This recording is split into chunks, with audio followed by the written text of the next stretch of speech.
What's up, killers? This is Texas Hardcore, and we got Juno 2000, and we've got Jim from Jim's Movie Channel here tonight, and we are here to do a watch party for Better Off Dead, the great John Cusack classic. I hope that everybody's doing well. Unfortunately, as I announced on Juno's last night, my special guest unfortunately isn't going to be here, but they will join me at another time, most likely next month. Let's see. I'm trying to think if I have anything, else before I have to. So, oh well, yeah. Juno is doing the Jackal next week, and he is also probably for St. Patty's going to do the Boondock Saints, and I guess apparently Sean has posted up that he and Jen are going to do that on Friday, but I don't know. Here we go again. I can't say whether or not that's going to happen. I mean, if it does, cool. That'll be great. And so I've decided, so for next week, I forgot to look at the votes, but most likely I believe Alligator is probably going to be the second movie with Food of the Gods for Rosie's Choice for next week. And then we will, the following week for my St. Patty's movie, it's going to be Kneecap. So that, I want a lot of people to see this. So I figure that's the only way to do it is to have a watch party for it. So, all right. I'm going to go through the chat here and do roll call and all that. So we have got Chester Franklin, Zodiac, of course, James Van Dusen, Rosalia, Brooke Sauce is in the house, Alan is in the house, P. Rich is in the house, Greg Brewer is here, Anthony Chipotle is in the house, and Sailor George is in the house. So yeah, so it's going good and all that stuff, Hello, everybody. What's up, everyone? But yeah. So there we go. So far, so good. But yeah, just I have something I gotta say to everybody though. It's I've kept this under wraps for like over a week. I mean, there's a few people that know. I'm not, the channel's not shutting down, obviously, because I got shit going on, but, and it has nothing really to do with the channel. But I just want to make that clear before, like assumptions start flying around and stuff like that. So last Thursday, when Gene Hackman passed away, my father and I, we were huge Gene Hackman fans. And so I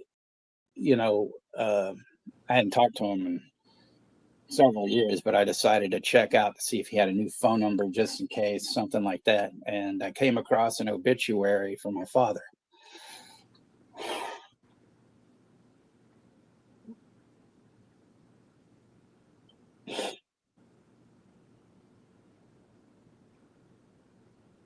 It turned out he passed away last June, and nobody fucking told me anything. And since I consider you all family, I just wanted to get that out there.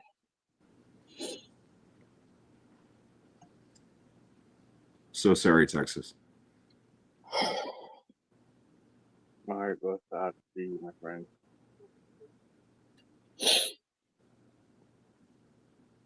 And I know it's probably, fucked up to do this on, a night like this where we're going to watch, this great and funny movie, but it's just like, and it's really weird because I always kind of thought in the back of my mind that something like this was going to happen, and then actually, it's like, wow, it's like the hugest fucking slap in the face.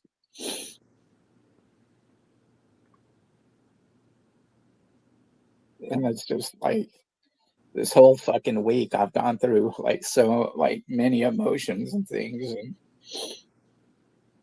I mean, he wasn't around a lot because he and my mother were divorced when I was 5, and I, you know, when he was around, I mean, I'd see him till I guess I was about 6, and then, he had remarried, and then he left, got divorced from that lady, and then, he kind of he disappeared for like a long time, and then we found out he was living in El Paso, and I went to see him one time when I was like 10, and then through the years, I saw him like maybe twice after that. And then my mom had this brilliant idea that she wanted me to go live with him in El Paso and go to school there and stuff. And my mom was like, she was getting, well, I mean, it hadn't happened, but it was going that way, like getting near her third divorce. And I decided I needed to do something for myself, and I kind of put a feeler out to my dad about.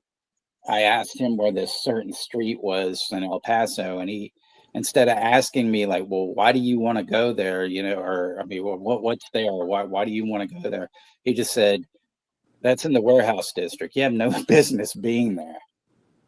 And I was just like, okay, I'm already under somebody else's roof, and now I got to go to somebody under somebody else's roof, and it like that clinched it for me. So I said, "Fuck it," and then I moved to San Francisco, to be with my girlfriend slash ex-wife, at the time, and it was better for me because I struck out on my own, and it was rough, like for a while, but you know I made a good life for myself there. I mean, I wouldn't, if I hadn't gone, I wouldn't have met Alan, who's been, a great friend of me, for all these years, and stuff. So, I mean, there's a lot of positive things that came out of that. And I know that he didn't like it, he was upset about it and whatnot, but I mean, it wasn't like he was around for me. So, I just, I don't know, it's just, I just, I'm still just stunned at the whole thing, and I mean, the obituary form was really eloquently written, and there were some things like I sent it to Moonbeam, and she's like, "Wow," she's like, "You two, you kind of, had a few things in common, which was our love for movies and things like that, and apparently, according to that, he liked to espouse about Tarantino and things to people, and then, he had." He had like, well, I guess he considered her a daughter, not his natural daughter, but someone who, I guess he talked her into film school, which, like I said, he wasn't there for me. So there was nothing that he, like, you know, but that's all good, I mean, I'm glad he, enjoyed his life, like, what he, had done. Another friend of mine, though, read it. She was like, wow, it seems like he, didn't really, he had a great life doing nothing and not, being with, one of the people that he should have been with. She goes, but maybe I'm just being snarky. But I was like, I get it, you know. So I mean, I just I don't know, I don't want this to, drag everybody down or fucking like make this, but I mean, it's just fucking weird, and I don't under fucking stand it, Yeah, I'm really sorry for your loss, man. Thanks. I appreciate regardless of the circumstances, he was still your father. So my sympathies. Seriously, it's horrible. Been there. Yeah, prayers to you, Texas. And like you said earlier, we're your family, man. We got your back. So yeah, I'm kind of like, wow, it's a weird fucking thing, Okay, Juno, sing a song, man.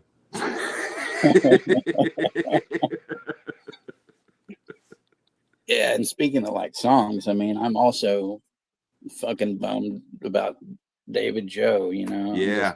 Man. Yeah. When I saw that, you were the first person I thought about, man. It's like, there's no more Dolls, no more Heartbreakers, no more MC5, and Iggy's still standing tall. It's so weird, Well, yeah, that's like the old joke that I used to make all the time, that if there was a nuclear explosion, the only thing that would be left would be cockroaches, Keith Richards, and Ozzy Osbourne.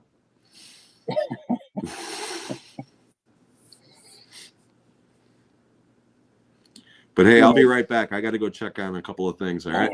Yeah. And my heart goes out to you, my friend. Thank you. Let me check the chat here and stuff. Sorry, everyone. I just wanted to, head out and whatnot.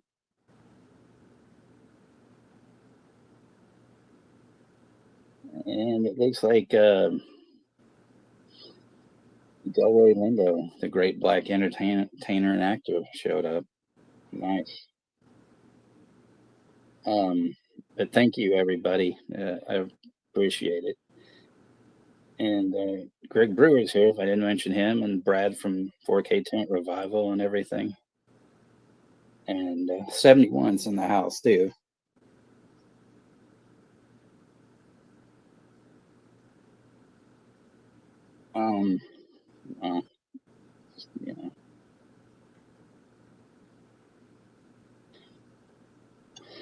Oh boy.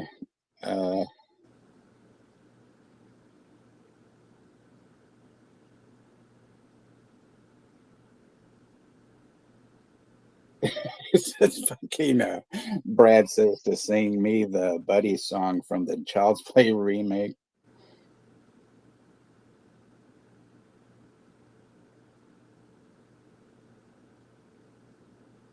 But yeah, Ashton just came in, so he missed all the good stuff. No, I'm just kidding. But there's just one thing to do here.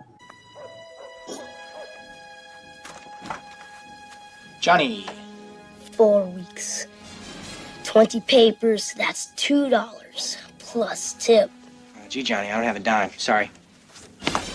Didn't ask for a dime. $2. Well, it's funny. See, my mom had to leave early to take my brother to school and my dad to work because... $2. Cash.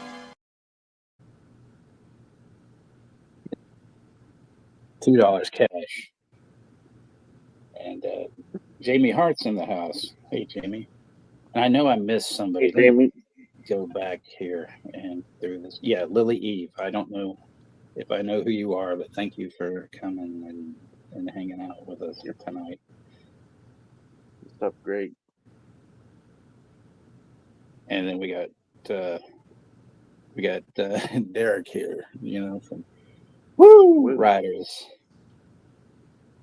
Hey, Lou.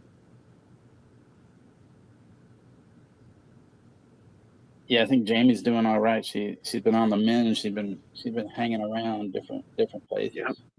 But I'm not stalking you, Jamie, so don't worry about it. I shouldn't say that. I'm sorry. I apologize. Yeah, when $2 meant something. Exactly. Yeah. But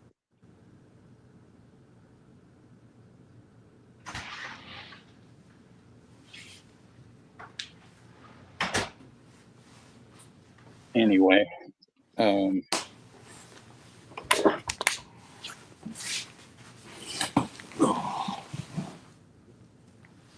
I want my $2. and yeah, and so anyway, by the way, there's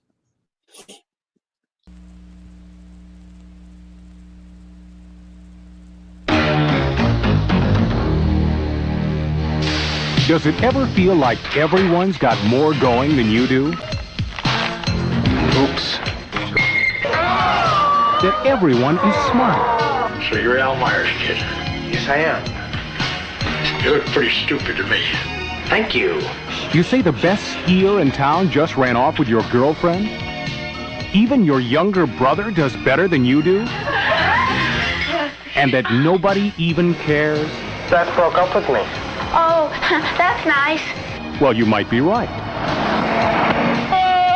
But remember one thing. I haven't even been to New York City.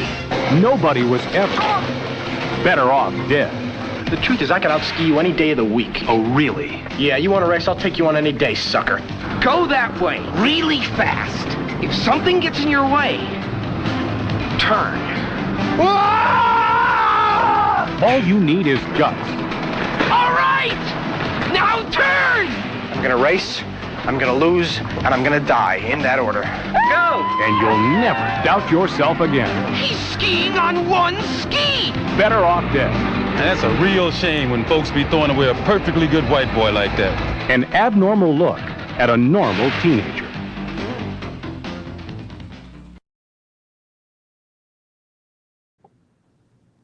now how the fuck in that trailer it's saying Warner Brothers when it's a fucking Paramount movie.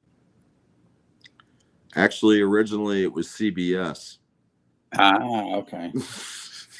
That's one of those movies that was like an independent thing. It was released theatrically by one distributor, on video on another, and on TV on another. That's why. Oh, okay. It's so weird though, because I'm like, what the fuck? Yeah. Yeah. And you gotta love any movie that's directed by a guy named Savage Steve Holland. I mean, how cool is that?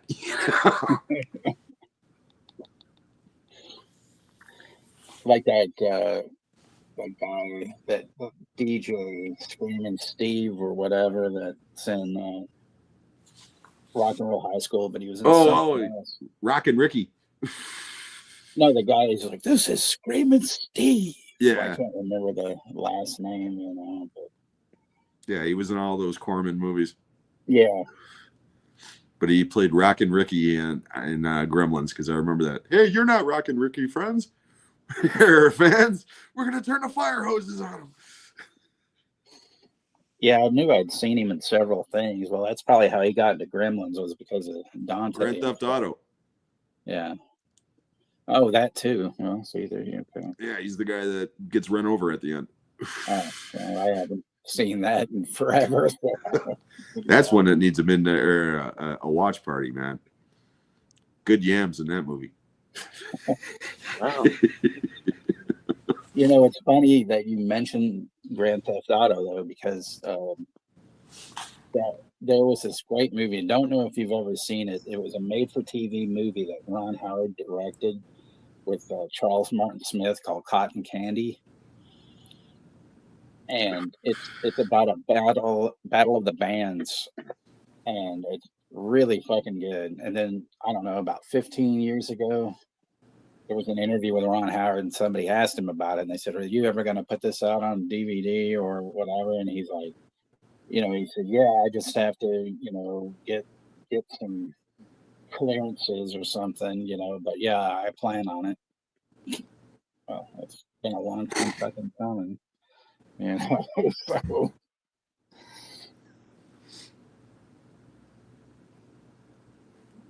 But I guess that's the way we think, the way things go sometimes. You think like an independent like television masterpiece like that, it would be available.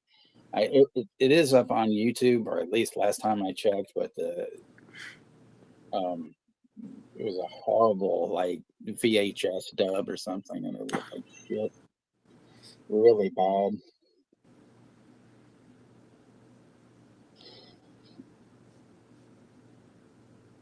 So.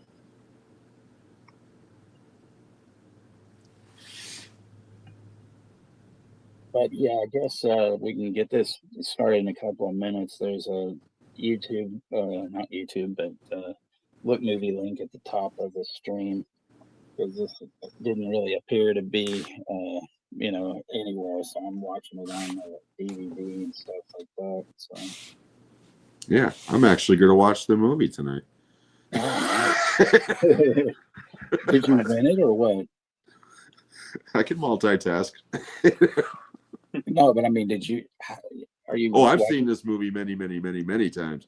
Right, but I mean, are you watching it on Look Movie or how? Yeah. I'm going to watch it on Look Movie. Oh, okay.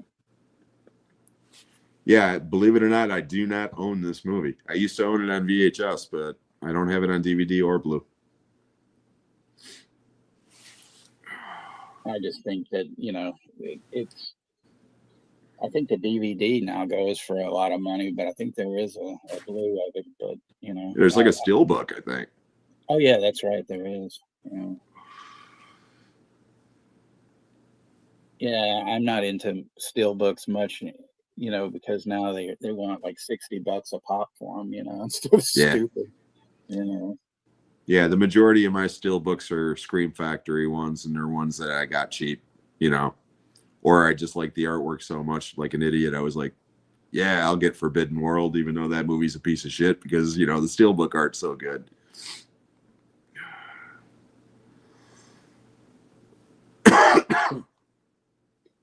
There's something going on. People are talking about Devil's Dandruff and Colombian Bam Bam and all sorts of cum socks and things like that. Just a vape pen. We got candy grapes and strawberry milk. Well, God forbid they make like fucking candied yams, then the shit would hit the fan, Well, it was really funny. It was candied yams, Patrick was like, "Hey man, I'm glad to see you smoking the vape. It means that you're trying to quit smoking cigarettes." And I'm thinking, I'm still smoking cigarettes, pal. This is this ain't what you think it is. It's like, yeah, I'm smoking vapes because I gave up bongs, you idiot.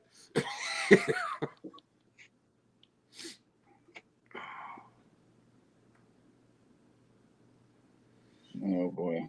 And we got Jason, the Ginger Ninja, is in the house. Hey, Jason. Good to see you, Jason. Glad you're here. Yeah, I see my buddy Greg's here. Yep. Yeah, great.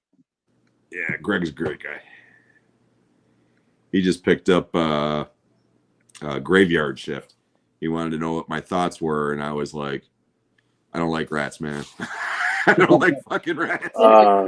Yeah, I enjoy it. Oh, go ahead. Oh, I'm not.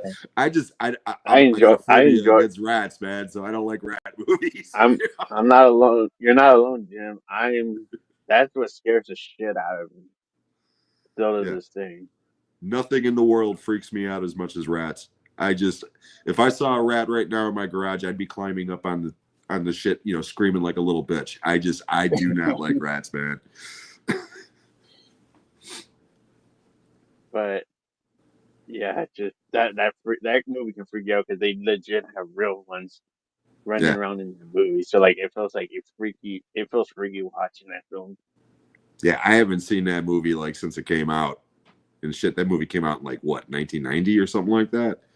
Yeah. So yeah, we're talking 35 years, and yeah. Like I said, I don't like rats. Yeah, Greg said that they used over 400 rats in that movie. Yeah. Yeah. The only thing I really remember about that movie was I remember Brad Dourif was really fucking good in it, but he wasn't in it very long. Good. Yeah. like Brad the Dourif's good thing and that was everything. the thing that was kind of dumb about how he died is that he's not even eaten by the monster. He got crushed by a damn cement tombstone. Yeah. Because he was fighting his dog. And I think before that, he's like, you ain't worth it, Moxie. Which I guess he should have just listened to his words and just forget about Moxie. Yeah. But the tombstone came first. Yeah, like I said, it's been years since I've seen that movie, man. We got John motherfucking Steele in the house. It's always Hey, What's up, John?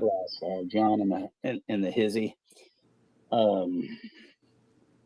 So yeah, we'll get this thing, going and get the show on the road here.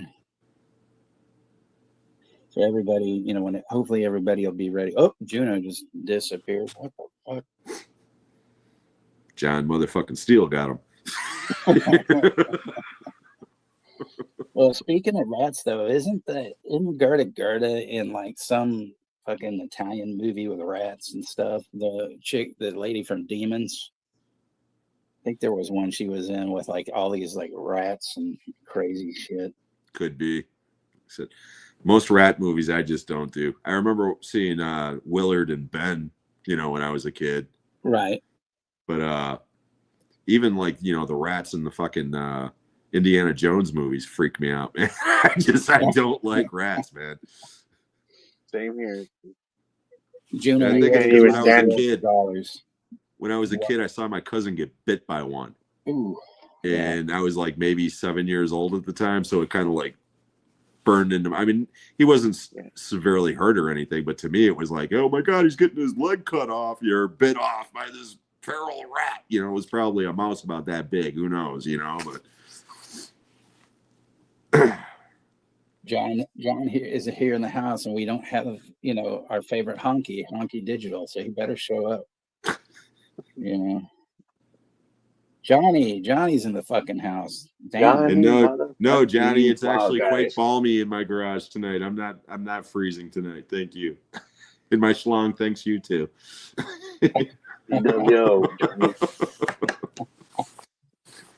It's actually balmy.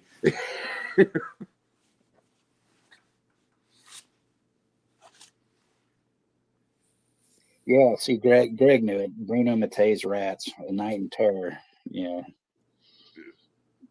I like Gerda, man. She's a sweetheart. I have her on like Facebook and stuff. She's pretty cool. Yeah. Anyway, I'll go for our PSA, and then we're gonna hit the flick.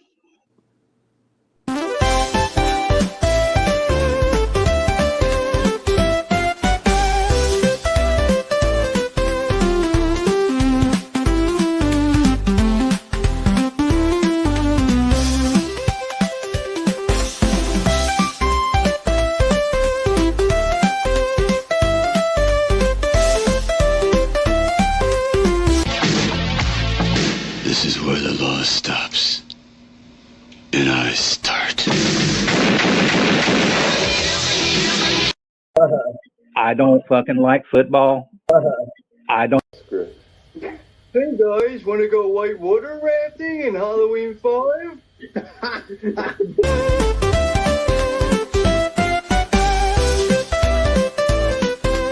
The CWO have asked me to take this opportunity to say, fuck you. Fuck you. Fuck you. Hey, so just, of course, make sure that we have our R rating for the evening. So I will get to the countdown, and we will get this one going here. 10, 9, 8, 7, 6, 5, 4, 3, 2, 1. Press play, bitches. All right. Press play, bitches.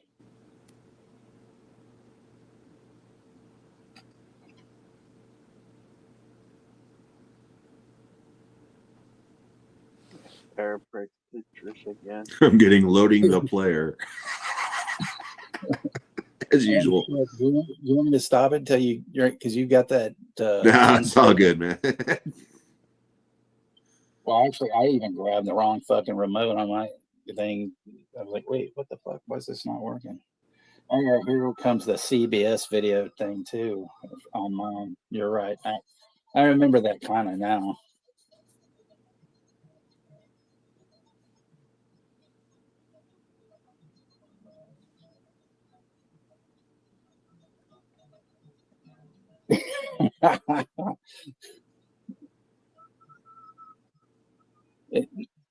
No, John, it's not really the language of love. It's just basically my PSA Johnny made so I can guarantee that every stream will be like R rated. And in fact, we were up to like 21 people, and then it jumped down to 15. Now it's gone up a couple of people, but it's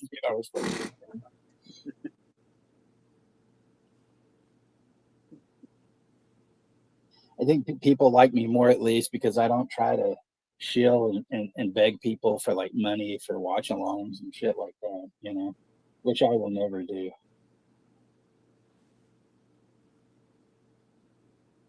I like that Amanda Weiss is in this, except that she plays such a bitch. Yeah.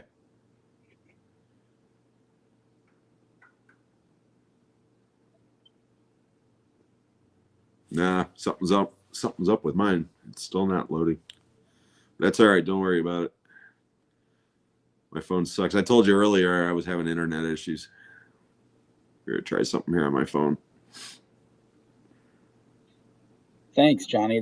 That'll be appreciated. I appreciate it.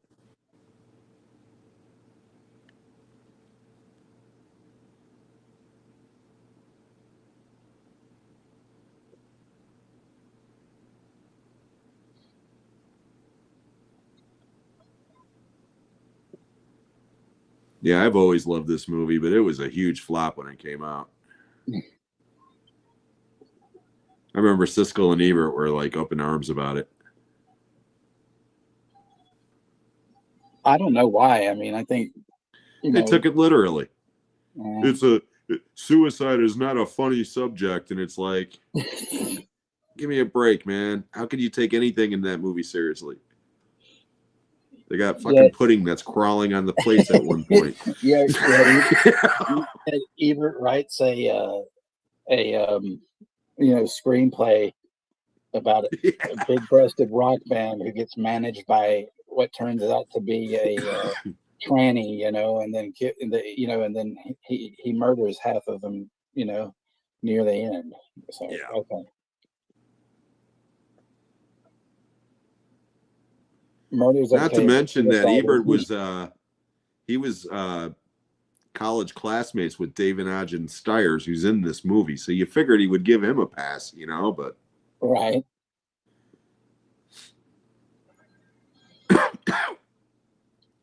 At least it was, him and not what's his name from Animal House, the guy that played the John Vernon. Yeah. Yeah, I can't picture John Vernon in that part. Yeah. Well, I mean, anything can happen, but I'm just saying, because they look kind of similar, Yeah. and so it's kind of like it would have been so weird. But I think he's too stodgy, most of the characters that he plays, I just love the fact he's in the nightgown, and stuff.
She's so ridiculous, you know, and it's great.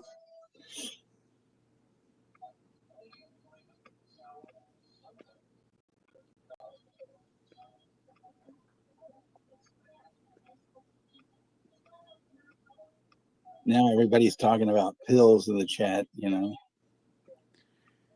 Yeah, I'm gonna have to go back to the chat because I cannot get the movie to load. I'm sorry, Jim. No, it's all good, man. I know this movie by heart. I could start making queef jokes with Rosie.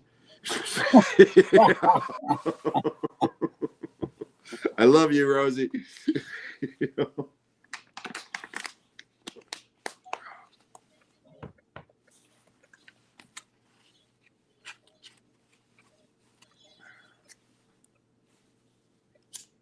Pill Scars guard. There we go.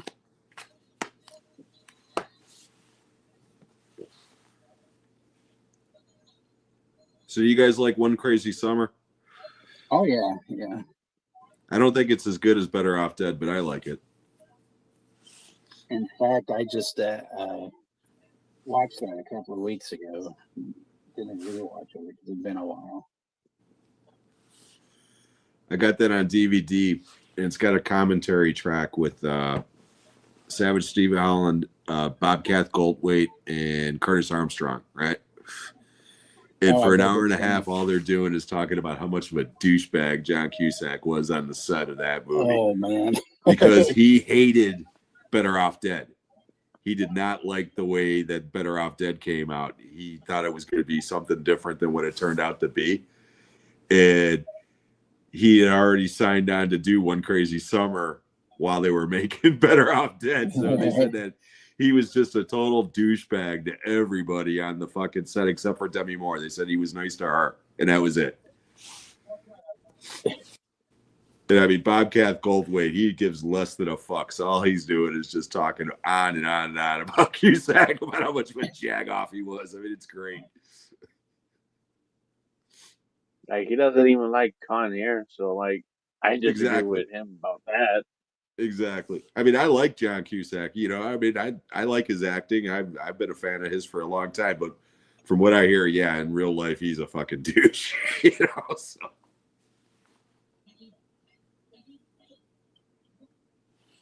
Well, we have a real true douchebag in this movie just now coming up here. Dan Schneider, fucking prick. Yeah. Oh, that piece of shit. Yeah, Ricky.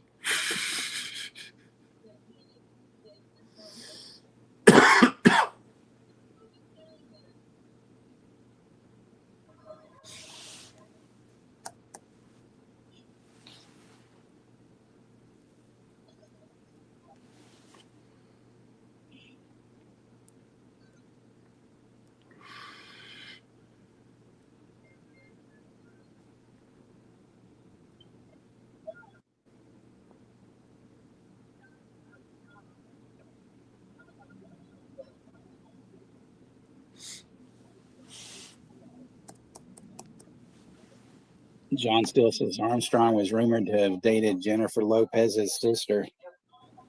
I think she was rumored to have dated her sister as well. Go booger, go. Just say Lopez. Exactly. I love Curtis Armstrong played Booger in Revenge of the Nerds, and now he plays Snot on American Dad. That is like one of the greatest Easter egg jokes of all time. And then we've got, the guy who played Porky in Porky's. Yep. he has this one. Well, I can't say it's a cameo, but he's in that movie Don't Answer the Phone. I don't know if you've ever seen that. Yes, I have. Where he's selling the porn pics, and all that shit. Hilarious. No, this movie's actually got a really good cast. Yeah, it does. Character actors and shit. Diane Franklin, she's adorable in this movie. I mean, she was really cute in the Last American Virgin, but she's absolutely adorable in this movie. Then she's in Amityville 2, Electric Boogaloo. Yeah. Yep. Trying to ward off her brother. And her sweaty father. It's like Burt Young sweats a lot in that movie, man. He sweats in a lot of movies. Like him and Joe Spinell, they sweat a lot. Yeah, but Joe Spinell, he's always carrying a fucking knife with him and shit. I wouldn't, fuck with him.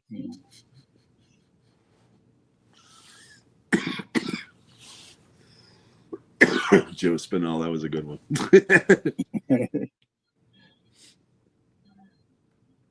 Electric Boogaloo. All right.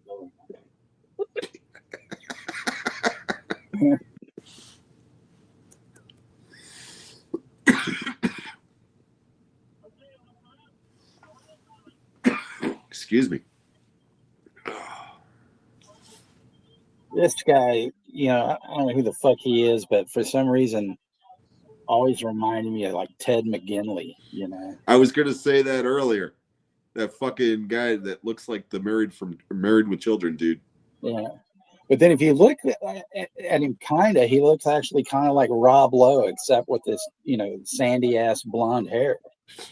Weird.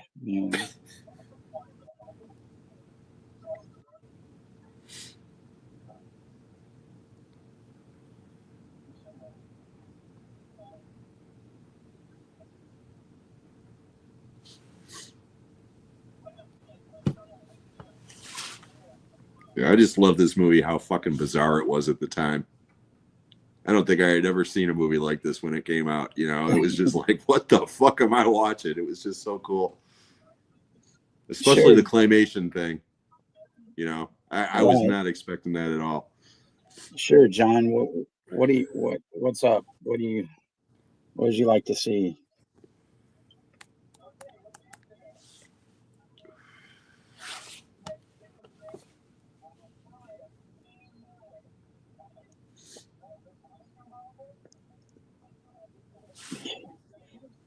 Always the stupid, Oscar Mayer jokes and shit.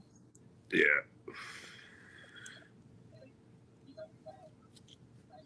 The Zoo Gang, 1985. I've never heard of that one.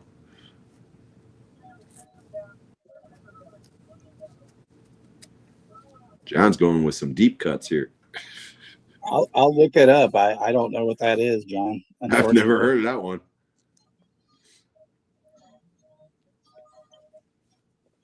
But I'll check it out.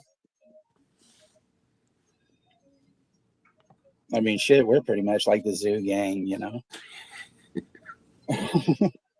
Pretty much.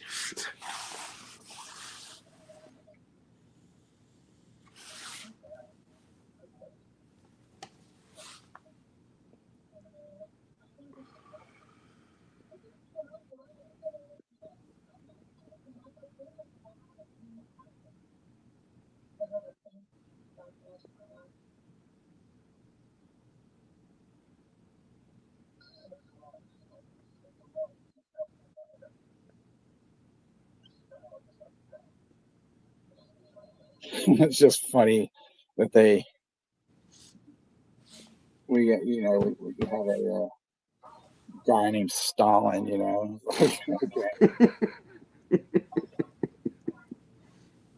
Blonde hair, blue eyes. Yeah.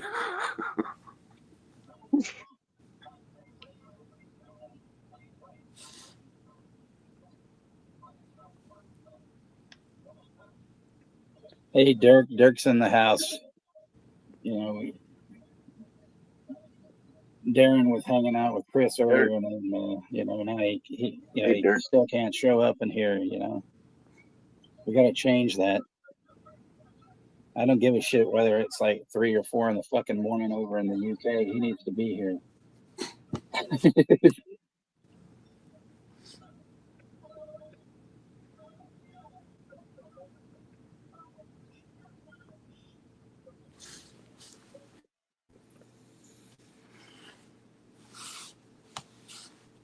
Which one, Dirk?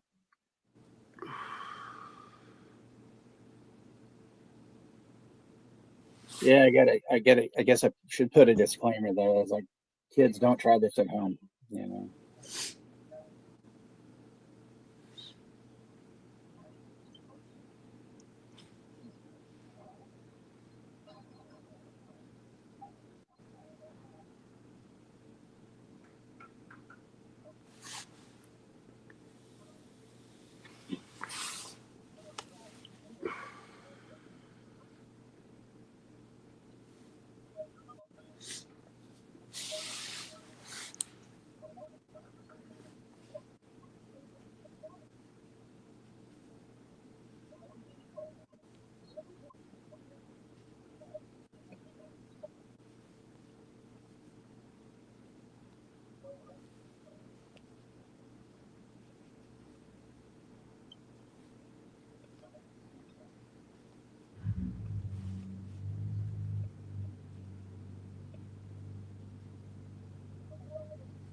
It's all good, Dirk. I know you're a busy man.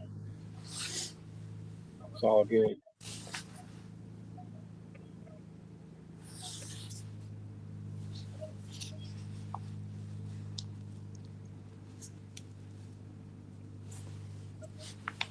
Douchebag blonde. Yeah.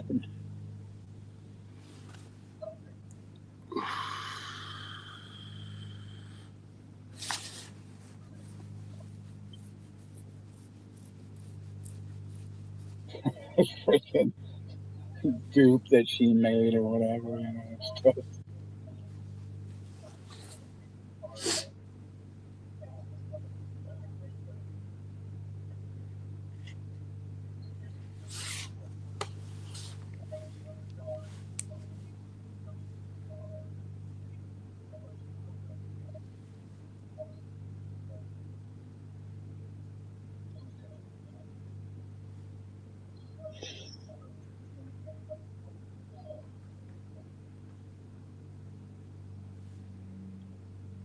I'll look into it, Dirk. I'll find some, Franco thing, at some point. I usually leave that stuff up to, you and Darren to talk about, but I'll figure something out.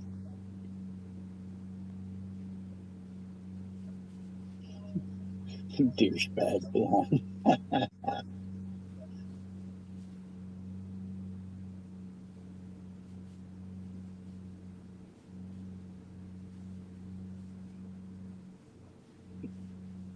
Ben Vereen. Well, that would be cool.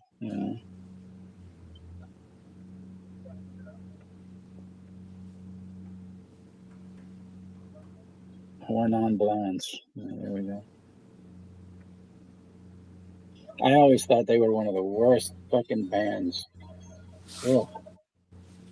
Yeah, not a fan. Well, what's funny was, they were from San Francisco, and this guy that I worked with, he was always going to see them play, and then when their record came out, because he always said, oh man, they're so good, and blah, blah, blah. And then, like, the record came out, and there was like one real, like, kind of fast song on it, and then the rest was just like, oh man, what is this, dude? You said these guys were so good. And he goes, well, this wasn't what I was expecting as far as like the record, because he's like, they were always great live. And I'm like, oh yeah, okay.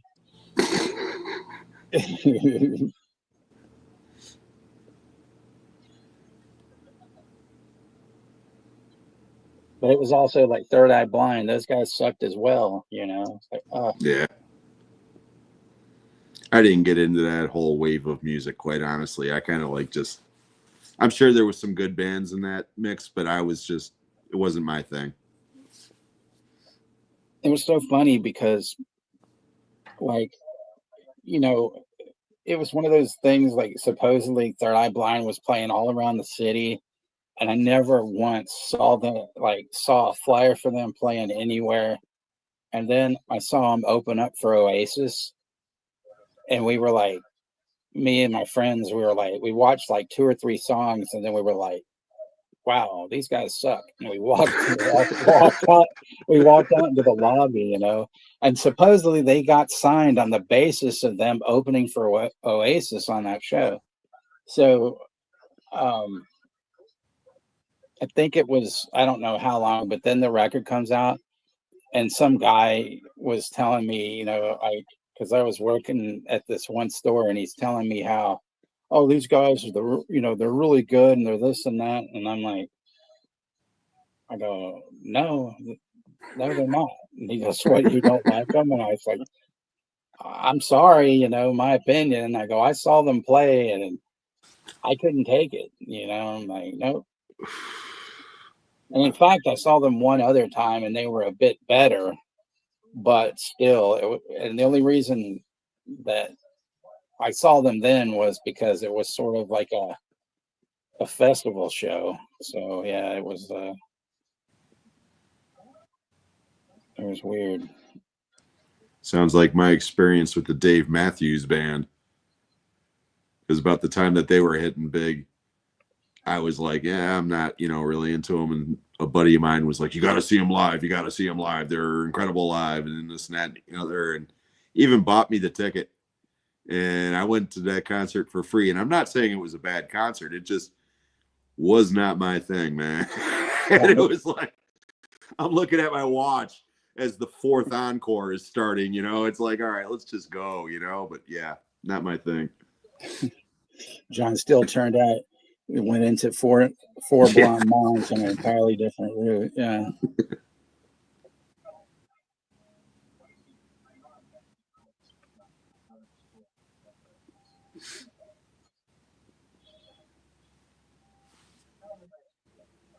And that was years before they dumped out their you've heard that story, right? Where the Dave Matthews Band in Chicago a couple of years back, yeah, their tour bus dumped their septic tank on a bridge, and there was a tour boat underneath it at the time. I was on the news for a week, man. Greg says, what about the farts who were featured in Tommy Chong's Far Out, man? I had no idea if it was really them, the Seattle band, because they put out some really good records. I mean, I'm not being facetious. They, but they later had split up, and they were this band, The Accused, and now there's like The Accused AD or something, because the guitar player is an asshole, and trying to, he's gotten into that, I guess, apparently into that sort of thing that he didn't like what The Accused did or whatever. So now he's trying to distance himself, and he's a great fucking guitar player, but I guess he's turned into an idiot, but. Did you hear about that kind of totally different, but I read some story the other day where Puddle of Mud did a concert last week, and one of the ex-players roofied the singer before the concert. No, I didn't. I never heard about that. Yeah, because people on social media were saying how bad his performance was because he was like stumbling and bumbling and couldn't talk. And he comes out the next day and says that the ex-bassist roofied him. Yeah.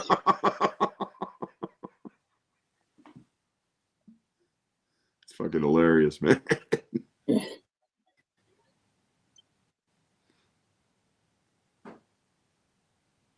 Muddle of Pud, pretty much. Yeah. She fucking hates me, and so do I. I had this friend, and we were listening to them in her car one time. We were heading somewhere, and I said, man, this is a a ridiculous like Nirvana record. And she's like, this isn't Nirvana, this is Puddle of Mud. And I said, yeah, it sounds fucking exactly like Nirvana, you know? And then she starts listening to it and she's like, you know, you're right. It does sound like Nirvana. You know? Pretty much.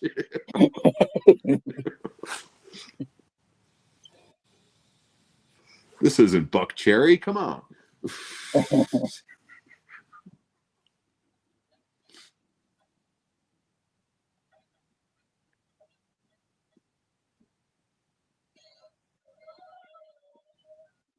That part where he scratches the chalkboard and everybody's hair is all spiked up. And I love it's the teacher from Fast Times. Yeah. Do you mind if I took out Beth? He was married to that Alice Beasley that was the secretary in Moonlighting or whatever. Yeah. Yeah. Some ugly ass children, I bet.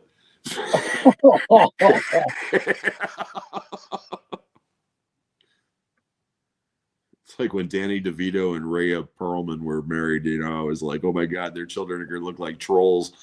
And they ended up having a daughter who was like normal looking, I guess, you know. She's probably like, you know, 6'9" or some shit. You know?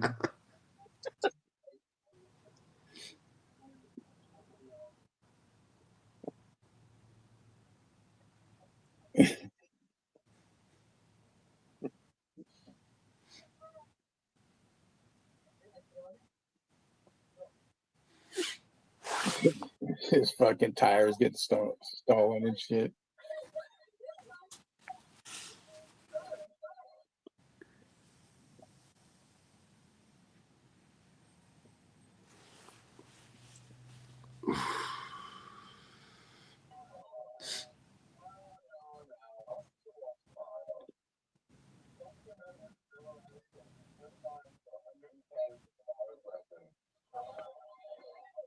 Like everybody's happy to, you know. I've never seen somebody like, you know, a whole class love the class so much. You know? Yeah. Extra homework, yay! So I said everything in this movie is like so fucking bizarre. It's awesome. See, I never noticed this. Is it a fucking fetus or something in that jar? It's so weird. Like, what the fuck?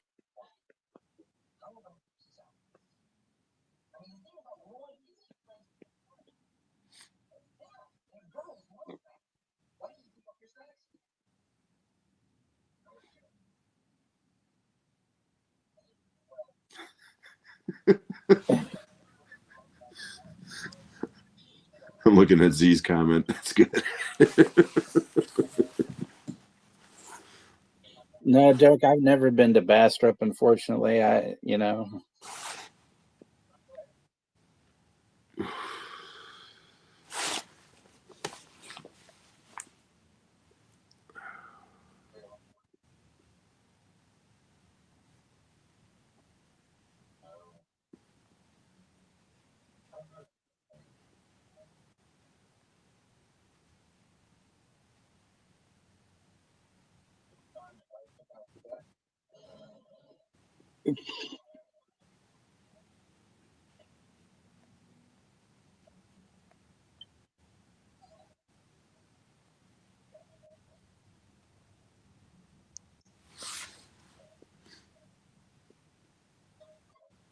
Oh yeah, and it's about the best thing, you know, like Dan Snyder did was like snorting out that Jello and stuff. Yeah.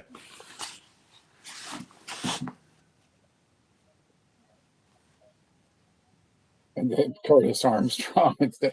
Yeah, he's got that pig fetus in a jar. What the fuck?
Spastic Nerf bag. There you go.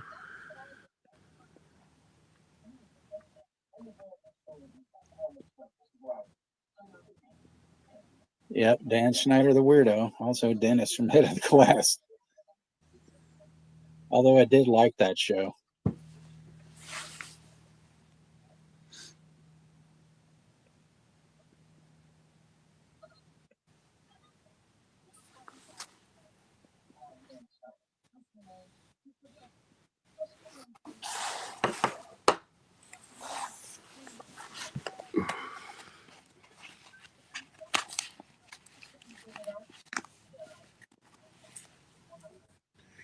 Hey, did either of you guys get to go see The Monkey yet?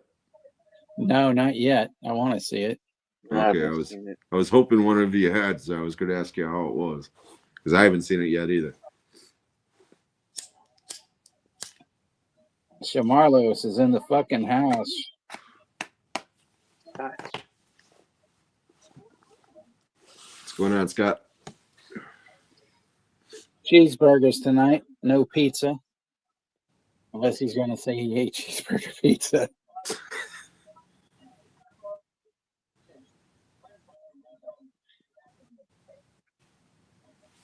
I would say, for me, my favorite of 2024, I mean, definitely Nosferatu is in like the top 3. I like this one movie called Snack Shack that nobody saw that I thought was great. Actually, we did do a watch party for it, but but that was my favorite. But as of horror film, I would say it had to be. I would say it was probably Nosferatu and The Substance. Which, The Substance is a great film that got screwed over by the Oscars, so fuck those jackasses. No, the nomination was the award for The Substance, because I was shocked that it got the nominations that it did. And I loved it, don't get me wrong. But Oscars do not like horror movies, man. They never have. You know, I mean, Silence of the Lambs is it. That's it. You know? It just seems to me that they decided, like, oh, well, let's, do this and make ourselves look trendy, but then we're not going to, give them the award, Right. Yeah, they give the award to like piece of shit movies that. Yeah, I haven't seen Humorous, so I have no idea if it's any good or not. But I did see The Substance and I loved it. But my favorite movie last year was Strange Darling. Yeah, that was fucking good. I mean, I still gotta see it still. It's so fucking good, man. They just put that up on Stars, I think. For anybody that has Stars, Yeah, Strange Darling, like I said, I'm not saying it's a better movie than The Substance, but I had a better time watching it. You know what I mean? I really loved that movie. Yeah, a movie that because Dirk is asking about the movie. I would have to say one of my favorite movies from last year that I think is super underrated that nobody really didn't talk about was Spaceman with Adam Sandler. Yeah, I haven't seen that yet because I don't like Adam Sandler for the most part, but I did hear good things about that movie as far as his performance and stuff goes. It was although I was watching my wife was watching 50 First Dates earlier, and I gotta admit I do actually kind of like that movie. Well, it's weird with him. I think he makes better movies now than he did in his, earlier in his career, because I couldn't get through that Little Nicky shit. I was like, oh my God, it's like that voice that he was doing. And I'm like, oh, nope. So I stopped watching his movies for a lot of years because I was just like, these characters are just so idiotic, so. Yeah, see, Little Nicky's one of the few ones of his that I actually kind of like just because it's weird. I like Little Nicky. It's got not so much him, but all the other weird shit in it, I mean, and I can't stand The Water Boy. That's the one that everybody thinks is like. I've never seen that. I'm like, everybody loves that fucking movie. That one and Billy Madison, and I don't like either one of them. Yeah. I actually prefer Little Nicky over those two movies. Yeah, me too. Happy Gilmore is probably my favorite, and I just couldn't that's deal still a with his good movie. voice. Like, ugh. Yeah, I've never been a big fan of Sandler. Although he does kind of use that same voice in Mixed Nuts, but I think that's just pretty much carried because of Steve Martin. Anyway. I forgot he was even in that, to be honest. Because when you said Did you Mixed see Nuts, I thought of Jim? Steve Martin, so I was like, okay, Steve Martin movie. Did you see Uncut Jim? Uncut Gems, Jim? No, I haven't. That's fucking great. That's a great Yeah, see, that movie. one I've heard, It's I've heard mixed exciting things about movie. that, but I heard that he's very good in it. Yeah, that movie can put you in exciting movement because he always gets himself into deep shit throughout that film. Like it even gives you that exciting feeling. Yeah, that one's actually on my list. I am going to check that one out. It's really powerful. I just remember when he did that Punch Drunk Love movie with Paul Thomas Anderson way back in the day. And all the critics were going on and on about how it was his breakthrough performance and he's playing this serious character and this and that and the other. And I watched that movie and I'm like, he's doing the same shit that he does in every fucking movie. All he is a man-child who yells a lot. And I just could not get into that movie at all, man. I like it because, Philip Seymour Hoffman, man, he's so off the fucking rails in the movie. Yeah, see, I don't remember anything about that movie other than the fact that I was like, really, I don't even know if I made it through it. I that's another filmmaker that I really don't get, I guess. I love Boogie Nights, and that's about it from PTA. I just don't connect with his movies. There was it's what everybody wants for Christmas is a whole shitload of fucking TV dinners. Hey, I'm down. They got the little brownie. And if my mom cooked like that bitch, man, I'd want some TV dinners too. This woman, the whole deal. Do they celebrate Christmas in France? Like, would they not? Like, what is it? Les Joyeux Noël or whatever, something like that. Kim Darby's awesome. But this is the other woman playing Ricky's mom. Yeah.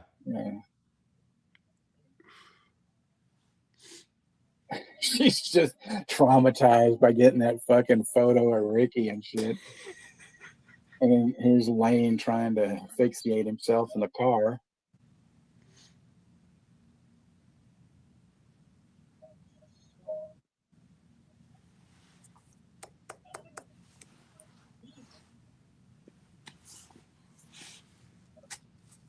She's wearing that reindeer outfit and shit. That's hilarious. I hope they got paid silly money for fucking doing this shit because this shit's just off the rails,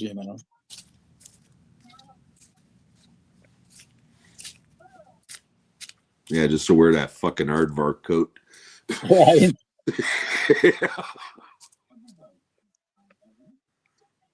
At least it's not pink like the bunny outfit in the Christmas Story. That's still like the all-time worst one.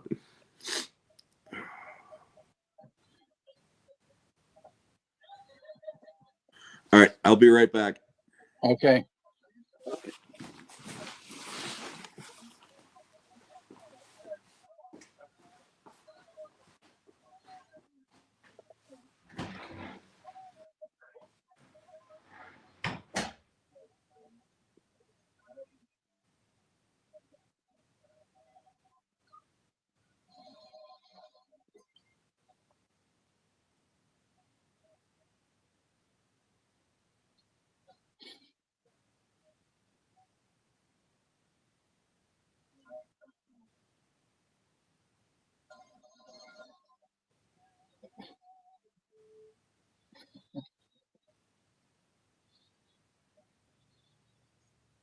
You have Taylor Negron as that fucking crazy ass postman, listening to Hendrix and stuff,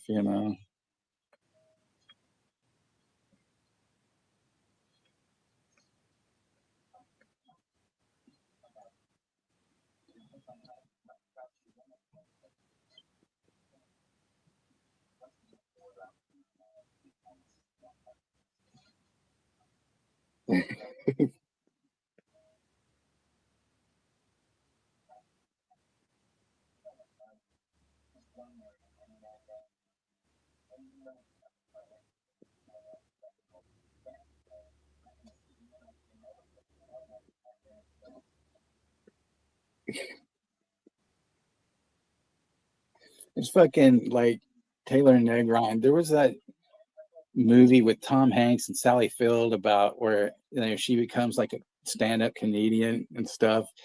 And they have they showed Taylor Negron doing some fucking like stand-up, and I love this one line that he had in the movie where he says, he goes, I want to talk about Wilma Flintstone because she's such a fucking bitch.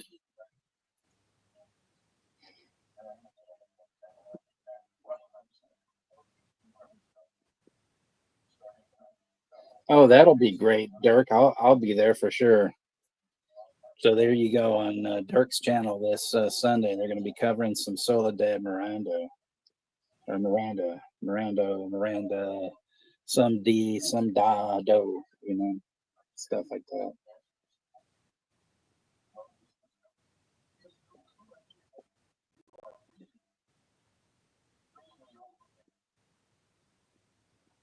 Hey, Dirk, next time you have Troy Howarth, are we going to be able to like ask some questions?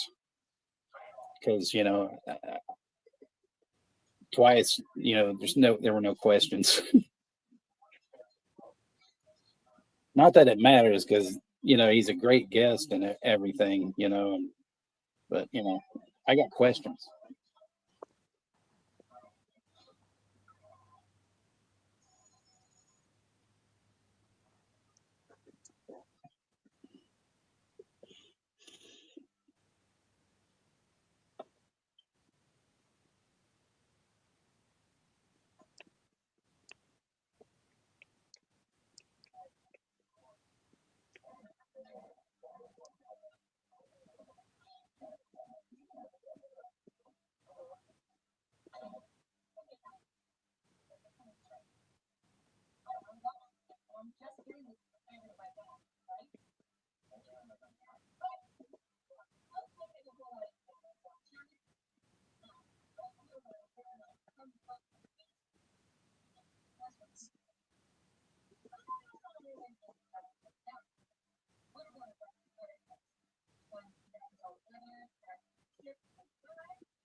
I just love his brother reading that book about the smutty,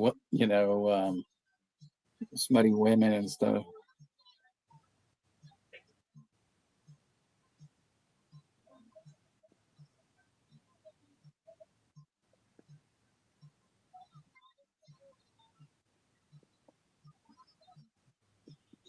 Yep, E.G. Daily. She was in last week's movie and stuff, but she wasn't singing.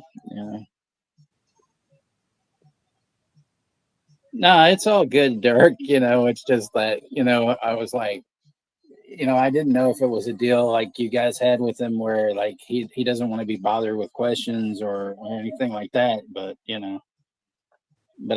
it's cool. I totally understand. I'd be nervous as hell too. But those are always great shows.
What the fuck? Z should probably take a shower and not wipe it off, but I don't know. I've never been peed on before. Well, that's a Hey, I new one for finally got me the as movie to well. work. So, Oh, can I get you a got it? time? You need the Terrence stamp?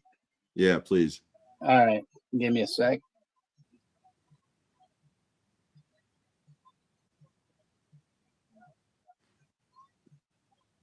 It is 4608. Cool.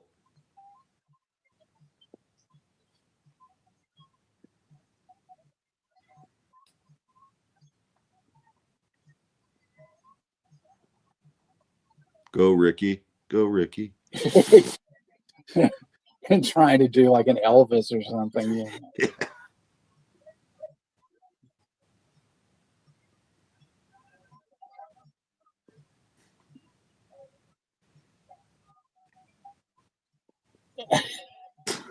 Yeah, I pissed on my ex-wife's feet when I was drunk at one time.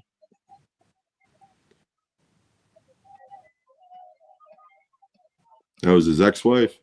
Yeah. Okay, cool. Because I wasn't drunk when I did it. Ah! Sorry, man. Just kidding. I think probably like the worst thing that I ever did, and it wasn't like any kind of weird sexual thing. I went to and I had too much to drink and a couple of other substances. And so I got home and I was too, like, I had to go to the bathroom really bad. And I was, I was dizzy standing up. So I had to sit down. So as soon as I fucking stood back up, I projectile vomited all over the bathroom door. So I had to clean that up. And it's like, 2, maybe almost 3 in the morning. So I drunkenly get that all cleaned up and stuff, so I don't have anybody yelling at me in the morning. And then then I made sure I got a bag and I have it by my side of the bed. Doing that once a couple times, and at one point I just threw up on myself. I didn't give a shit. I'm like, fuck it. So my ex-wife wakes up the next morning and she sees all this red. She thinks I'm dead. And she's like, shaking me, wake up, wake up. And then she's like, what is that? And she's like, oh my God, you threw up on yourself. And I go, what? So it's like,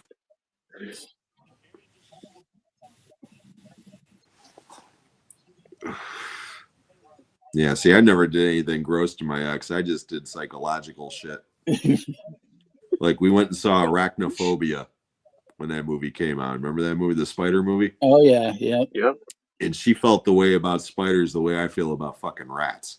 Okay, so she was like in hell during that movie. But we go home. She passes out on the couch, and on the coffee table, her brush is sitting there with a bunch of hair sticking in it.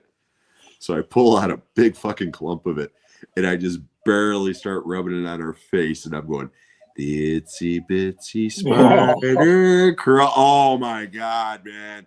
She flipped right the fuck out, man. And let's just say I slept on the couch for at least 3 nights. And I was still a newlywed at the time, man.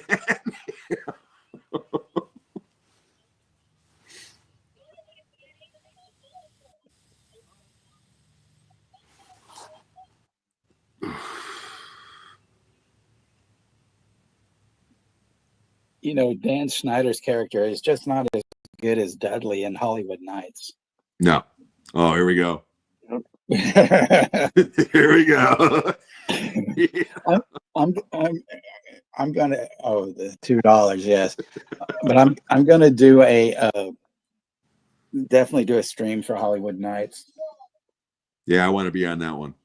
Okay. And I'll definitely make sure the movie is going, because I have not seen that movie in at least 30 years, but I remember it vividly because I watched it so much on cable back in the day. I actually saw that in the theater. I had this friend. He lived in Pasadena, Texas, which is just about maybe 45 minutes from me. And so we didn't see each other that often. So sometimes, like, his mom, would bring him over for a weekend or something. And so, like, I think he stayed a few extra days, though, because it was summer. And we went out, we saw Hollywood Nights. And then we saw, what was it? The movie Roadie with Meatloaf and stuff, which was actually pretty good. Yeah. And Blondie. Yeah. Or Deborah Harry, rather. And I don't know if we saw a third one, but I remember, like, when his mom, came to pick him up, and, she's like, she says, "What'd y'all do?" "Oh, we went to the movies." And she's like, "Y'all didn't go see that Hollywood Nights, did you?" And my mom was like, "Oh, well, I dropped them off to see that." and she goes, "Well, I didn't really want him to see that." And she didn't really care, but it was funny, Yeah, see, I didn't get to see that one theatrically because that came out, what, 1980? So I was Yeah. like 13, so I was definitely too young unless it was like at the drive-in or something. But ironically, I saw Animal House 2 years before that theatrically, and Animal House is much raunchier than the Hollywood Nights, man. I mean, it is. Right. If you really get down to it, as far as the nudity and everything else goes, I mean, they're not pissing in the punch bowl in Animal House, but they're not having sex with 13-year-olds in the Hollywood Nights either.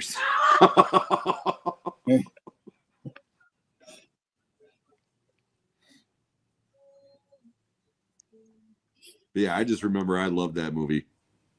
It was on cable all the time. Alan, he's, yeah, he grabbed it with his dick, the one-armed violinist. It's actually, he played it with his dick. With his dick. And then it's like, and then the other good line is, "He's looking for someone named Dick." No, my favorite is still, "Here, officer, try this. Does this taste spiked?" "Well, it does have a little wang to it." My dick is in the punch. And shit. And then when they call those guys, they're like, "Oh, is that the punch? We'll take that." He's like, "You just can go on right through there," And he's like, "You sure they're doing all that landscaping?" "Oh, no, it's fine. They're going to be building the New Barn Turk library there." "Oh yeah, I think I've heard of that guy."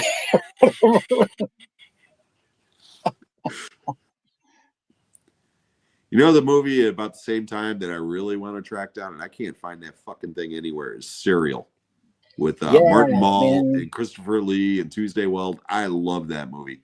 Same thing. Haven't seen it in 35 years, but would love to watch that again. Yeah, Serial's fucking great. That has one of my huge crushes, Stacey Nelkin, in it. Absolutely. I was in love with her since Up the Academy. Yeah, that's another favorite of mine.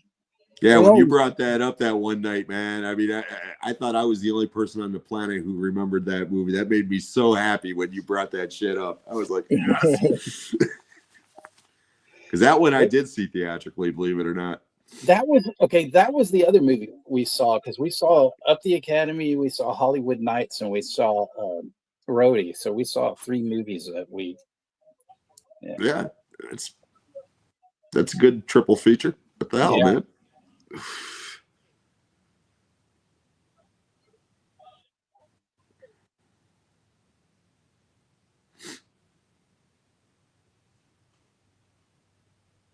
This is where the whole Van Halen, hamburger animation thing happens. Yeah, this was the scene that blew me away the first time I saw this movie, because I was not expecting this shit at all.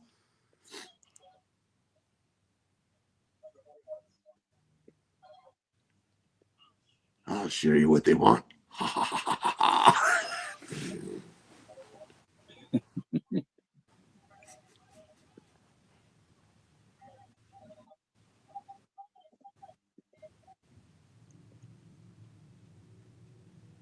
So Cusack, I mean, I gotta admit, Cusack in the 80s was pretty fucking great. Oh yeah. I don't know. I love Say Anything, Sure Thing. Yeah, I don't know why he, is so detrimental to a lot of things that he's done.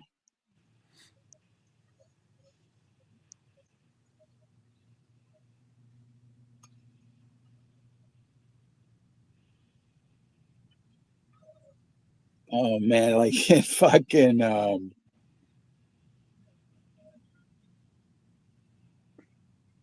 friggin' what was it? Trying to think that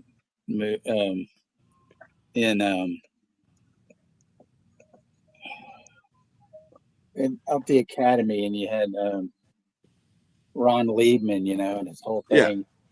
Tickle your ass with a feather. Excuse me. Oh, I said I think we're having nasty weather. Particularly nasty weather we're having. So I got some parachute cord. Do you like it when a gentleman ties you up with a rope?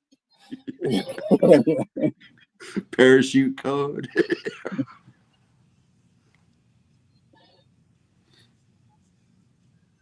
And then Barbara Bach talking about torpedoes, Yeah. All right. Take the Sundler and shove until it's And the one kid's like trying to get his attention. He's like, "Hey, could you keep it to yourself? Like some of us are trying to come."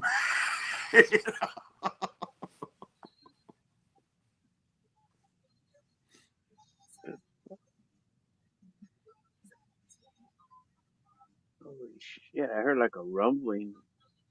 I guess I'm getting thunderstorms. It's been storming here all day.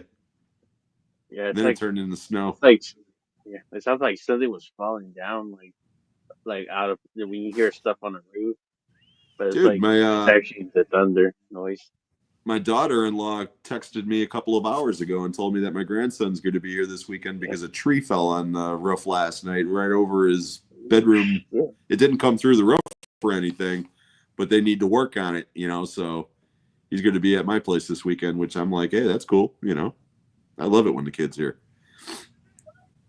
Well, that's good that nothing seriously happened. No, it didn't come through, but they need to, that's scary. check it out and probably replace some shit, so. Yep. Rather be safe than sorry. Yep. But yeah, I don't know when it happened. Hopefully it didn't happen in the middle of the night and give the kid fucking nightmares for a week. I want to build a space shuttle with household products. Yeah, me too.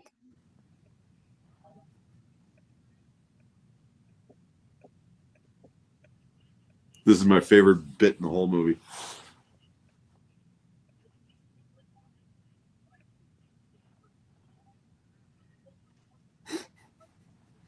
Barney Rubble.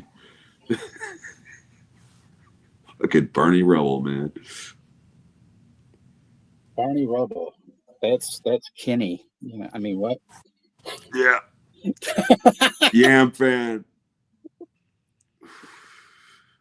I'm always gonna fucking, remind him of that all the time. Dude, that was so brilliant that night, man. I'm telling you, that was so good.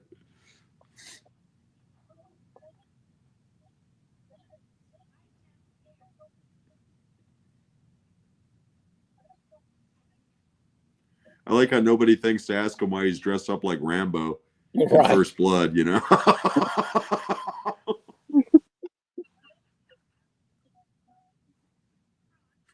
Fries.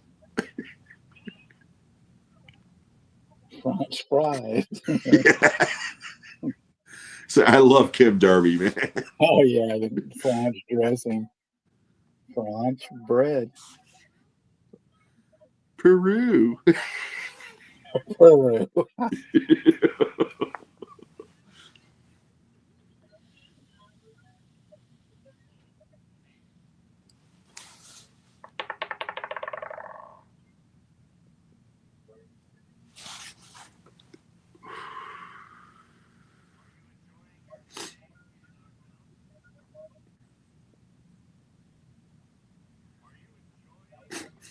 I love it when people actually do that shit.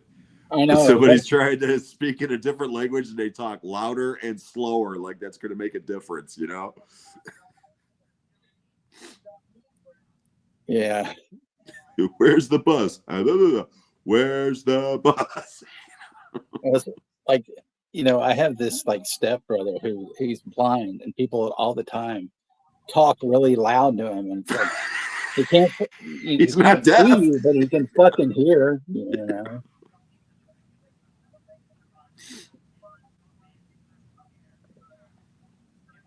Yeah, people are dumb. Right. Z, it's kind of funny seeing Yuta and his like sheepdog hair and stuff.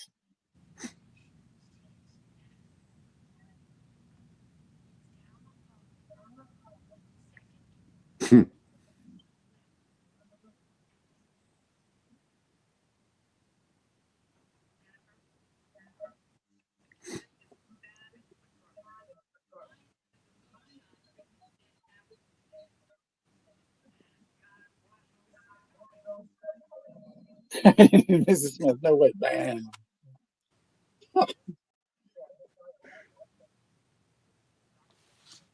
Gee, I'm sorry I blew up your mom, Ricky.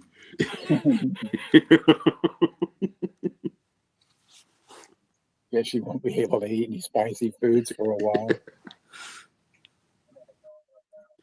My fucking brother used to imitate these two guys constantly after he saw this movie for like 6 months, man. Jim Tatro, a lesson in mediocrity. I mean, all this shit.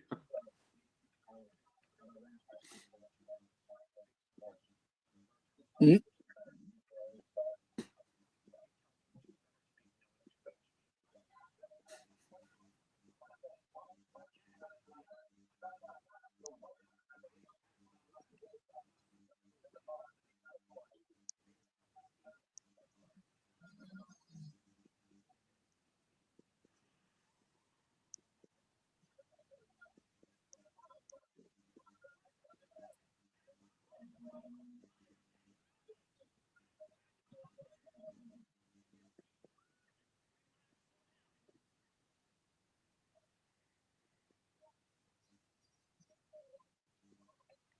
Take out the nuns.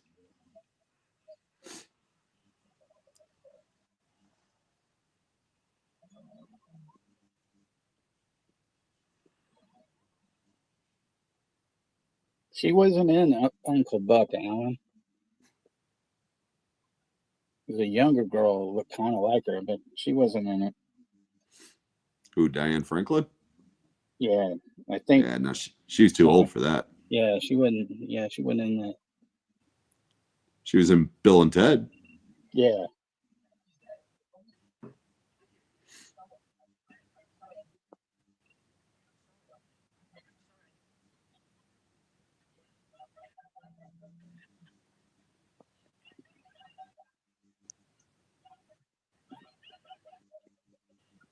Yeah, I don't know why he wasn't chasing the French chick from the beginning. I mean, Amanda Weiss is cute, man, but Diane Franklin's hot. All right. Yeah, and she's got the French accent going, so.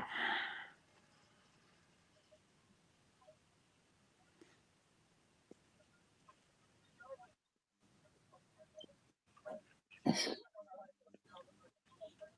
hope you're doing okay, Nikki. It's been a while since I've seen you. I see Jeff everywhere.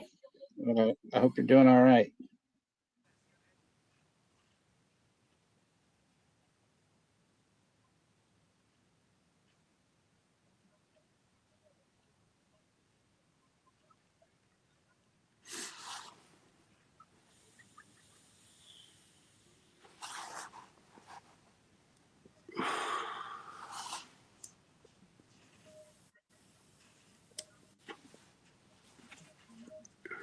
Oop, I think my vape pen's finally dying. Uh-oh. Yeah, thank God I got another one on standby. Ricky grabs that kid's book. Yeah, just chucks it. No, it's like he's getting bolder, and stuff.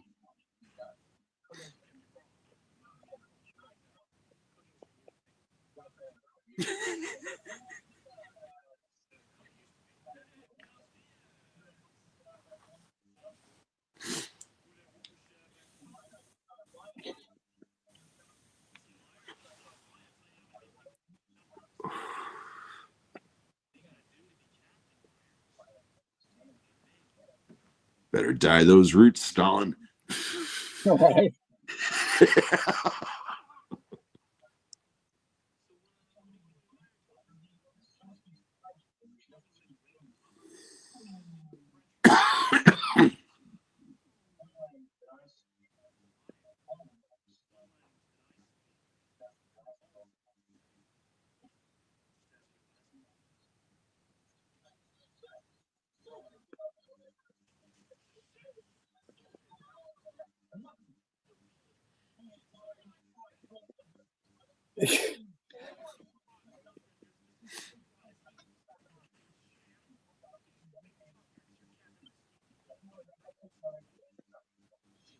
Flaring nostrils.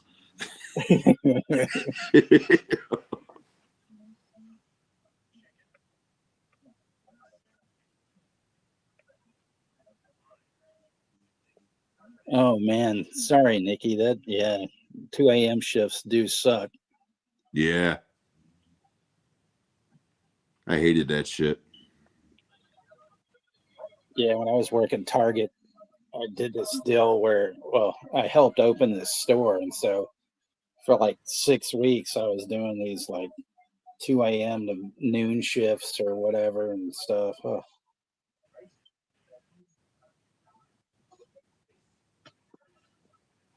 Yeah, I mean, I used to work nights all the time. I got used to it from working in the movie theaters, but even then, I'd be home by 1 in the morning or so, depending on how many private screenings I had afterwards. Yeah, Juno, Dawn of the Dead remake the night before it came out. Me and 20 of my friends in a theater the night before it came out, baby. Good times. Yeah, it's the good stuff, man. Getting to see like You movies got before they come out. the early screening. Yeah, because movies come out on Fridays, but we would get them a couple of days ahead of time to put them together, and Right on. yeah, after the place would close, if there was a movie, I did that with Kill Bill. I did that with a lot of movies, but yeah, Dawn of the Dead remake, I did that. I called like 20 of my best friends, and they all popped up, and we were all smoking bongs in the theater watching that shit. No, yeah, man, it was great. I love that fucking movie.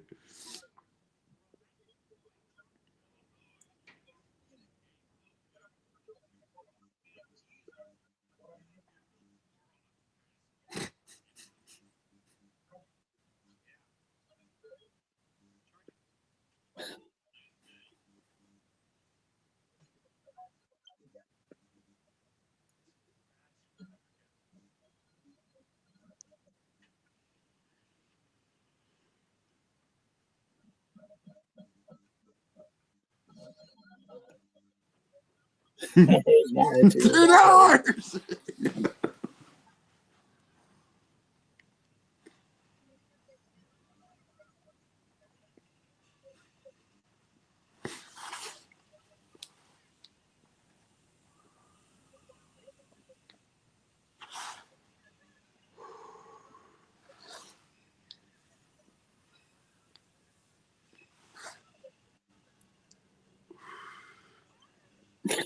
Can't swim.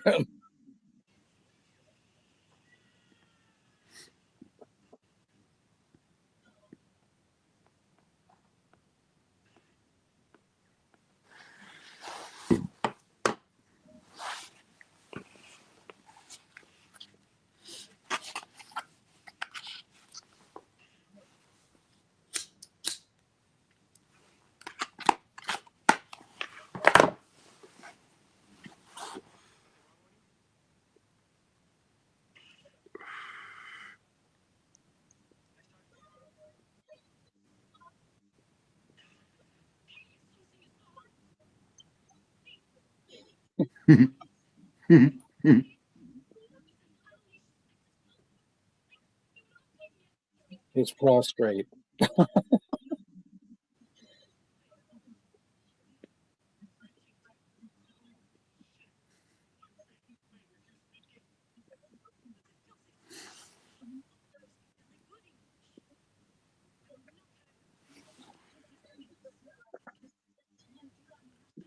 Testicles all over me.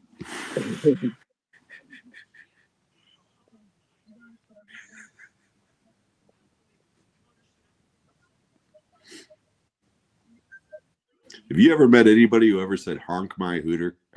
No, no, not at all.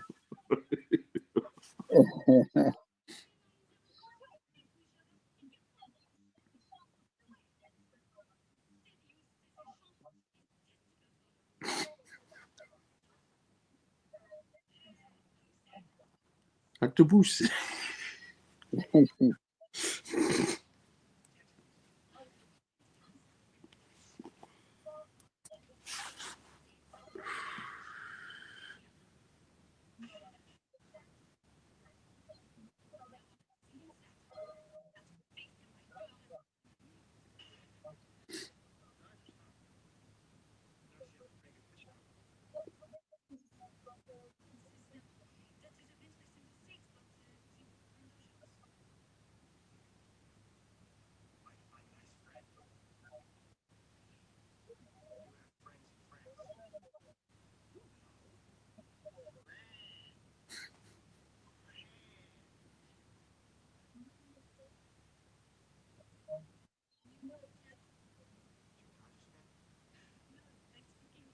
Yeah, I never tell people that I, speak English and stuff.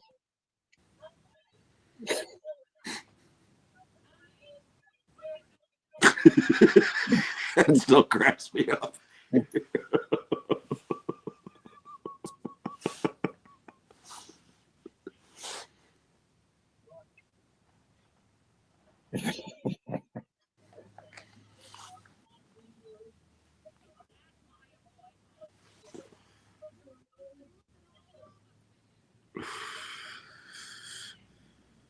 Little Ricky looks like he's about ready to rub one out right there.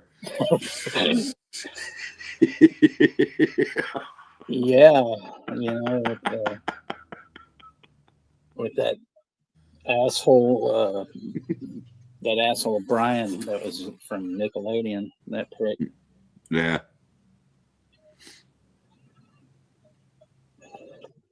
It's funny, like when you watch Last American Virgin and he's in that movie and he's all skinny and shit, and you look at him and it's like, wow, you got really fat and disgusting and you're a pedo. Yeah. Hey, he's a piece of fucking shit.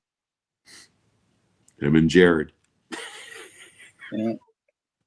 And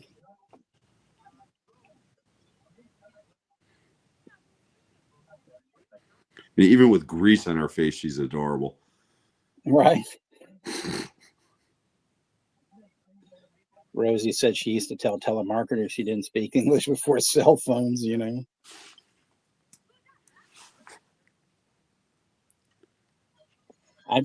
used to get the flip side of that because I used to be a bill collector. Oh God. And I would call people, and I would get bueno. And it's like, your name is Sam Jones. Don't give me that bueno shit.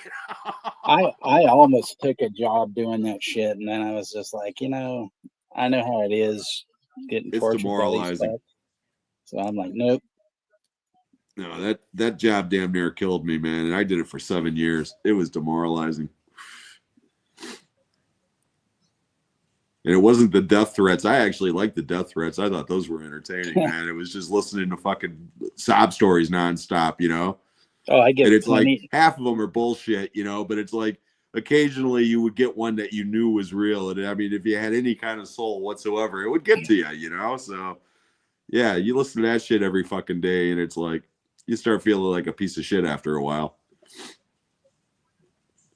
Well, it's weird, like with all the scam calls that I've been getting for the past 5 years. Yeah. It's like, I've given them plenty of death threats. Well, no, I always used to get, I'm going to come down there and fucking kick your ass. And my response would always be, okay, bring your checkbook. So you can pay your fucking bill. Oh, man. I've done I got a stalker out of that shit too, man. Oh, no. I helped some chick fucking refinance her car loan. Never met her. She fell in love with my voice on the phone, Right. Thought that I had like the sexiest phone voice, and like, I'm like, trust me, baby, I am not the the guy you think I am. And All she right, shows Chester. She shows up and she ended up weighing like 300 Take your pounds, test. and she had a bigger mustache than you, man, and it was scary.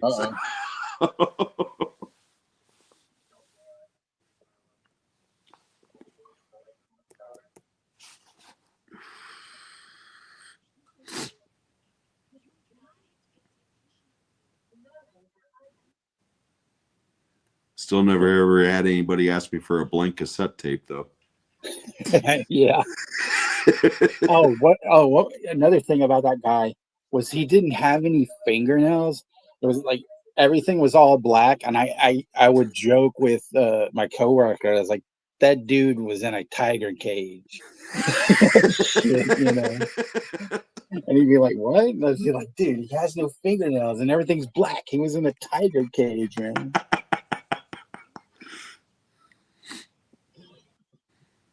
Yeah, you had us rolling with that shit, man. I swear. I mean, even Alan can tell you he worked in a different type of retail, working at like Walgreens and different drugstores, but you get some of the most like ridiculous things, you know. Oh yeah, people by and large are dumb. I mean, everybody would always ask for like, you know, is the new Morrissey record out? Is the new Morrissey record out? It's like, no, it's not like he shits out records every day, you know. Mm-hmm. And people would be pissed because you would get some record by somebody that came out 6 months before. You got the new Too Short? New Too Short? No, his last record came out 6 months ago. No, man, there's a new one. There's a new one. I heard it. Okay. And like, you know any songs on it? Some guy mentioned something, and I'm like, that's the same record that came out 6 months ago. Nah, man, it's new. You know, and you can never fucking convince people of it, you know, either way. You know, it's so stupid. Yeah, I believe it.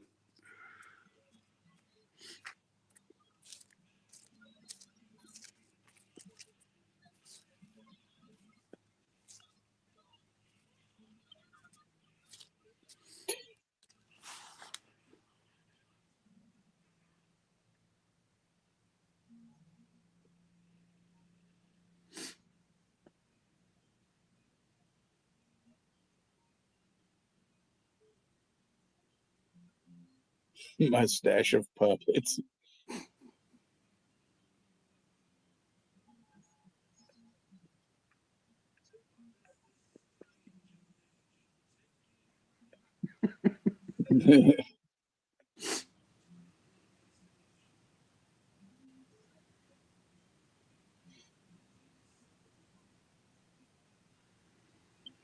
Oh yeah, when I get you on my show in a couple of weeks, dude, you got to come up with some more of those Spanish translations, because Okay. nothing will ever top Juno dying with that shrimp smelling vagina. Oh my god, I watched that thing like 5 times just to watch that part of the stream, because watching Juno die for 5 minutes was so funny.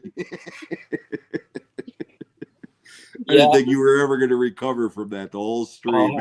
I'll have to come up with some. I was just gonna start doing that for like the random streams and stuff. That was so good, man. That really got me. It got me too, man. I was right there with you.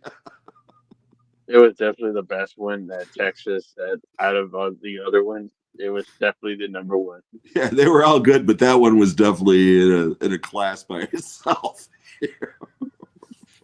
Mercy buckets. Yeah.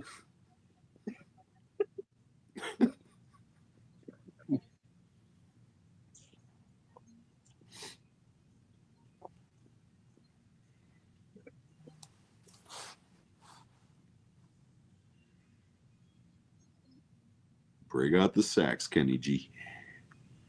Of course, if he was playing that sax like right next to her head like that, that'd be annoying as fuck, man.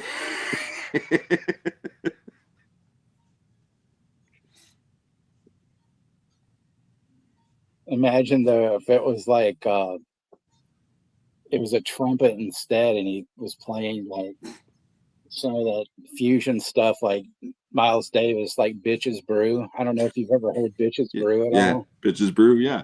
Yeah. I mean, that is one that takes you a while to actually get used to that. At least it did me. You know, because I mean, I remember in this one store I worked at, one of the guys put it on, you know, and it's just, it's like, whoa, are we killing a cat here? Whoa.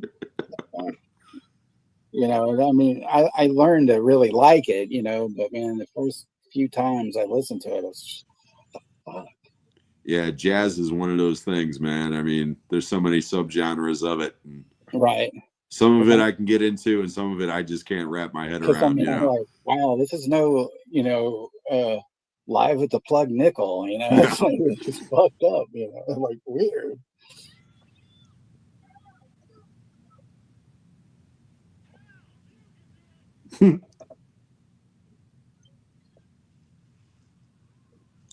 That would be me. Yeah, that would probably be me as well.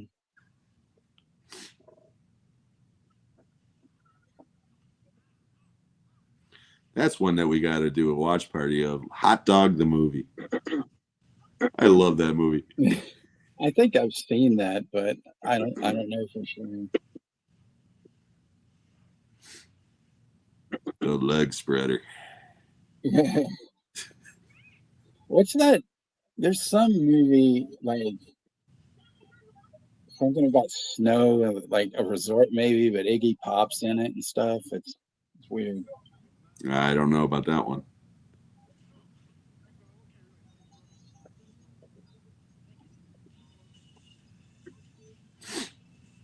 It's kind of funny, you know, like how people, you know, they don't really degrade like the Crow 2, but they don't really talk about Vincent Cassell or whatever. And they don't mention Iggy Pop as the bad guy or even Ian Dury being in it. It's like, you know, this has got fucking Iggy Pop and Ian Dury in it, you know?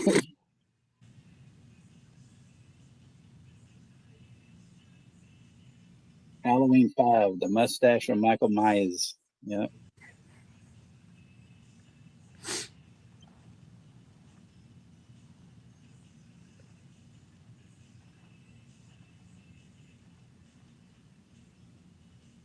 You know, Jim, I noticed that it said the music, this was done by Rupert Hine. Mm-hmm. And if you remember in All the World's a Stage, his whole thing, you don't you don't need keyboards when you're a power trio. Yeah. And most of the albums that he did were pretty weak sounding, you know. I mean, yeah.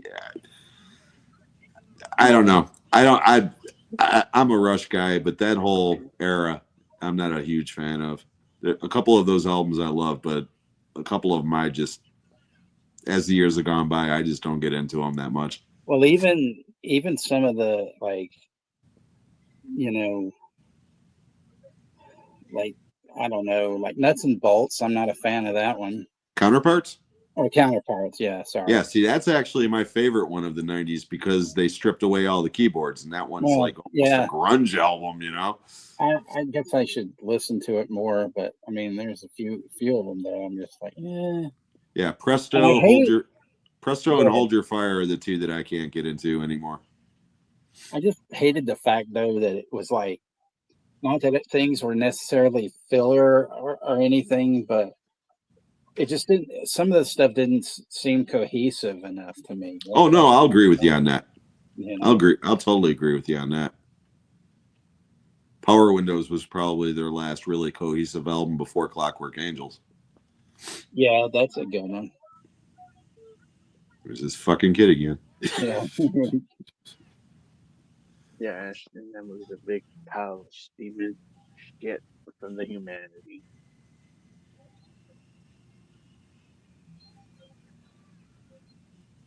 $2. Mustasha Khan. And then Alan said, if I knew how to ski, I would have a woman skiing underneath me, blowing me. He would. He would. Frostbite on your balls, man.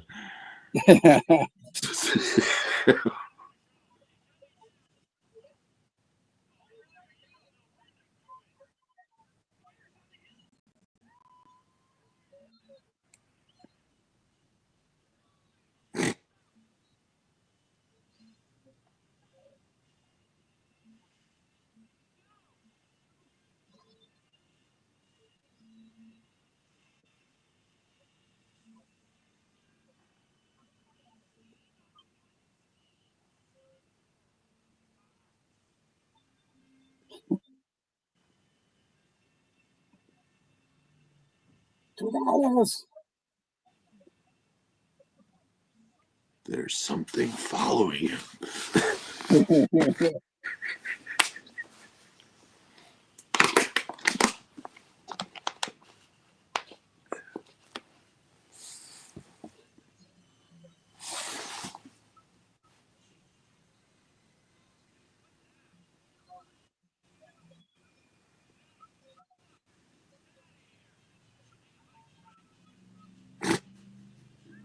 I remember my mom watching this with me one time, and that whole thing where the kid goes off the cliff, she's like, "Oh my god!" But then she was laughing hysterically, you know. It's like my wife when she saw Tropic Thunder for the first time, and that little kid is on Ben Stiller's back stabbing him, and he throws him off the bridge, and he just goes flying. And she was all up in arms, and then they show him crawl out, and she's like, "Oh, okay." And it's like, he was stabbing him in the fucking neck, man. I'd throw him too. You know? That movie is so fucking great. I love that movie. And those fake trailers, you know, and I love They're the ones, best. They're the fatties, best. you know. What the fuck? Have you ever seen that pseudo documentary they made? Yeah. Yeah, that's just as good. Yeah. I think it's on the Blu-ray I got. Well, that deal where when Robert Downey Jr., you know, he's in that lady's house, you know, pretending to be her husband. You know, and at one scene she's like, "You get the hell out of here!" You know. The thing that I love about the Blu-ray is there's a line in the movie where he's like, "Why are you still talking like this?" And he's like, "Hey, I don't drop the accent until I do the DVD commentary." Well, he's on the commentary and he's in that fucking voice the whole goddamn movie until the very end. And all once he switches over to the Australian accent again, and he's like, "Oh, that's fucking great." Oh, it's hilarious.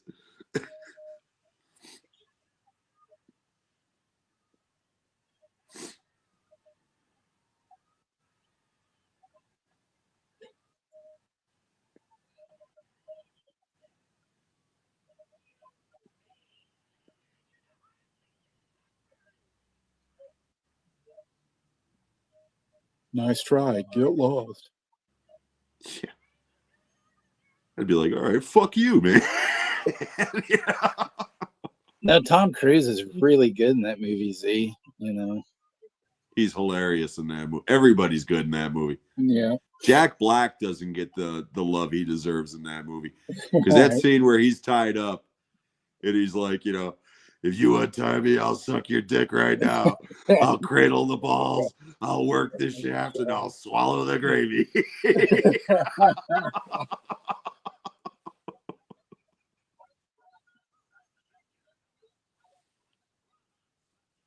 Yeah, I could watch that movie on a loop, man. I love it. They were talking about doing a spinoff with the Tom Cruise character. I don't know if they're still doing it, but they were talking about it.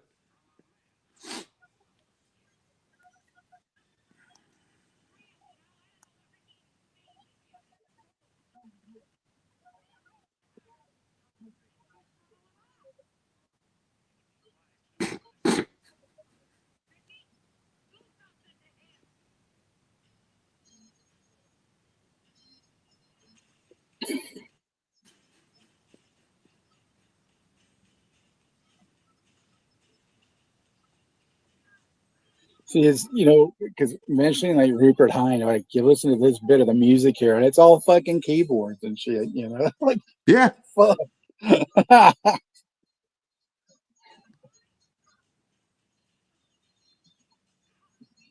No, that documentary is awesome. Oh, it is. I love where they're sitting in the restaurant and the waitress comes up to get Geddy Lee's autograph.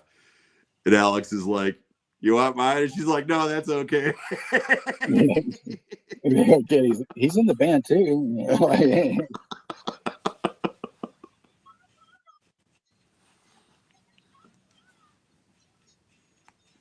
And then like in the extras, the whole deal where they're having that band meeting at that restaurant and stuff. Yeah, that dinner. Yeah, and fucking, Alex, he orders the pork belly, and the waiter brings it to him and goes, "Pork belly? What did you call me? What'd you call me?" Yeah, and the Blu-ray of that, they've got a bunch of bonus features, including that, and it's called Dinner with Rush. And it's literally it's not a 4-hour video, but it was a 4-hour dinner, and you could see them getting hammered as the evening goes on, man. And I mean, oh yeah, it's great. They're on like their 5th bottle of wine and shit by the time it's over. Yeah, it's pretty cool. Oh, Ricky's in love, like, oh. Yeah. Hey, Ricky's good to get some. Good for him, man. Let's stay away from those little kids. Yeah.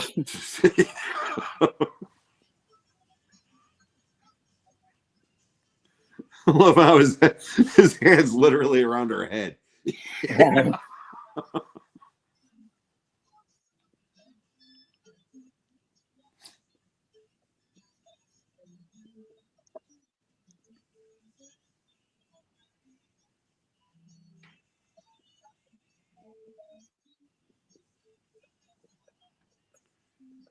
I'm pretty sure that's illegal. Yeah. We're going to drive my Corvair, my Camaro, out the middle of Dodger Stadium.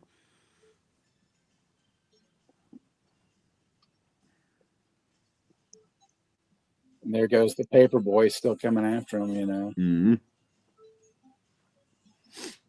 I do like this bit at the end, though.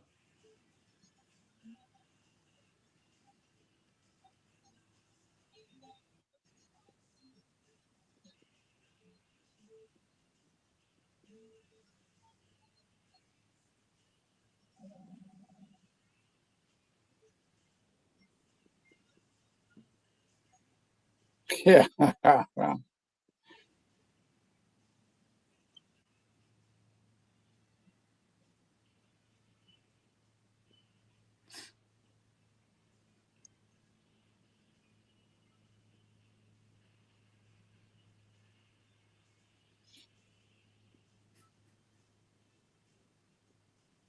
Badger in space.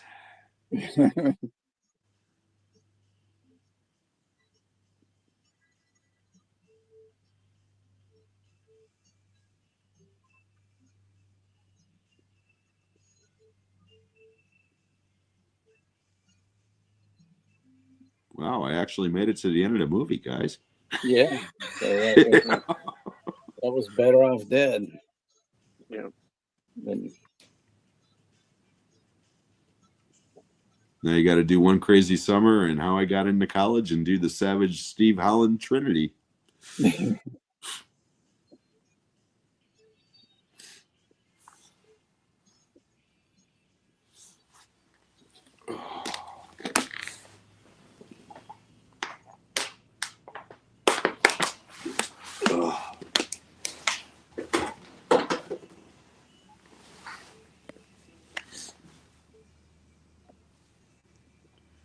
Yeah, it was weird. When I went to go check on my wife, I decided to try the link again. But instead of trying the link itself, I actually just went into the website and manually searched it. And then all at once it worked. I mean, very odd. Yeah, it's weird, like, because sometimes older movies, they don't even want to work. I think they've done some improvements to the site, I think. Because when we watched Uncommon Valor, I didn't have any problems. A lot of times, I could get halfway through the movie and then it will just stick at a certain part, and I have to kind of forward it a little bit. And then sometimes it would always work almost all the way, and then towards the end, it would just totally fuck up, and I'm like,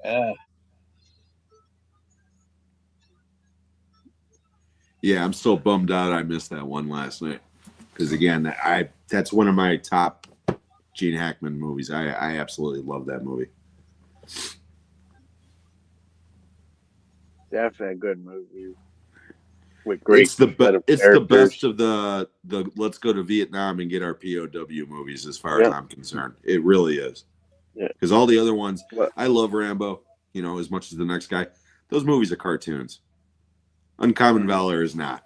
You know, it's it's more of the realistic, more emotional, and characters you just care like about. let's get like even his character's like driven like into like grief, like he wants to get his son back, like his emotions like it's disturbing him, like seeing his son as a kid, like he wanted to see his son back because it's been 10 years, so he recruits his buddies, like, and his buddies had those are great character actors. They're like Every Red character Ward, in that Tim movie is Thomerson, awesome.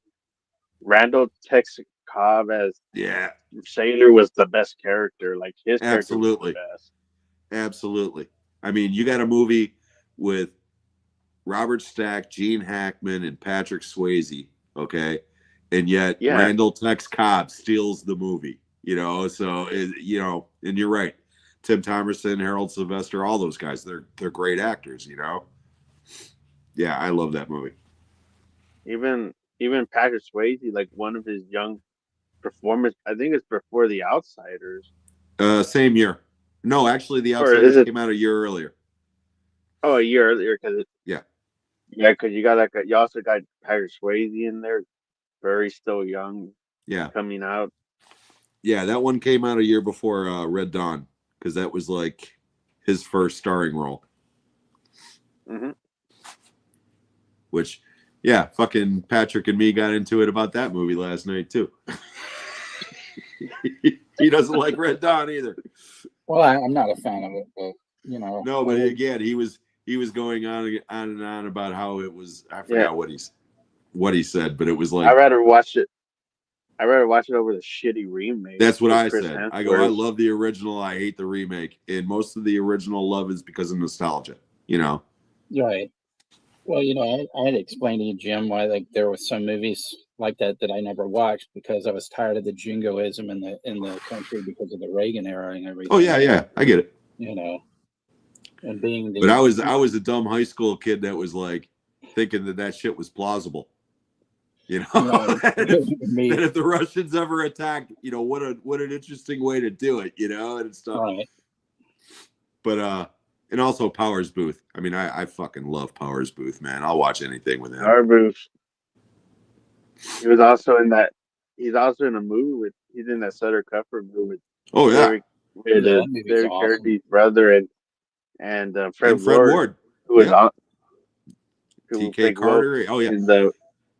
Southern Comfort's Valor. one of my favorite movies, Gino. I fucking love that movie. That's my outside of the Warriors. That's my favorite Walter Hill movie. I feel like Fred Ward. He plays like similar characters between those two movies. Oh yeah, very much so. Like one's like a cocky asshole, and the other's like straightforward badass. Well, Fred Ward used to excel at playing assholes. You know, at that point in his career, you know. Mm-hmm. But yeah, again, that's another one of those actors I fucking adored.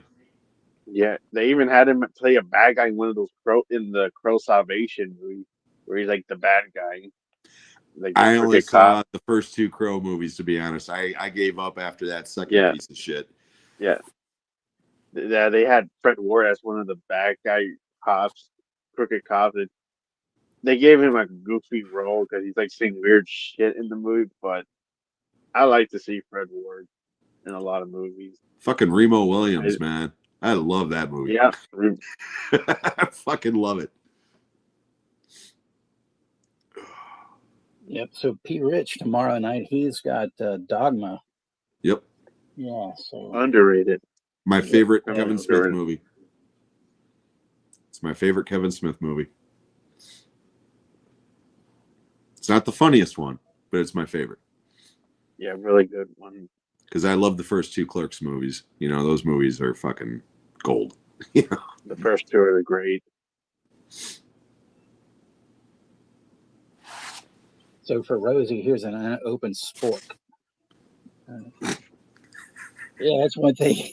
That's one thing, Jim. Sometimes I do that. I show random things that I have surrounding me. Hey, now.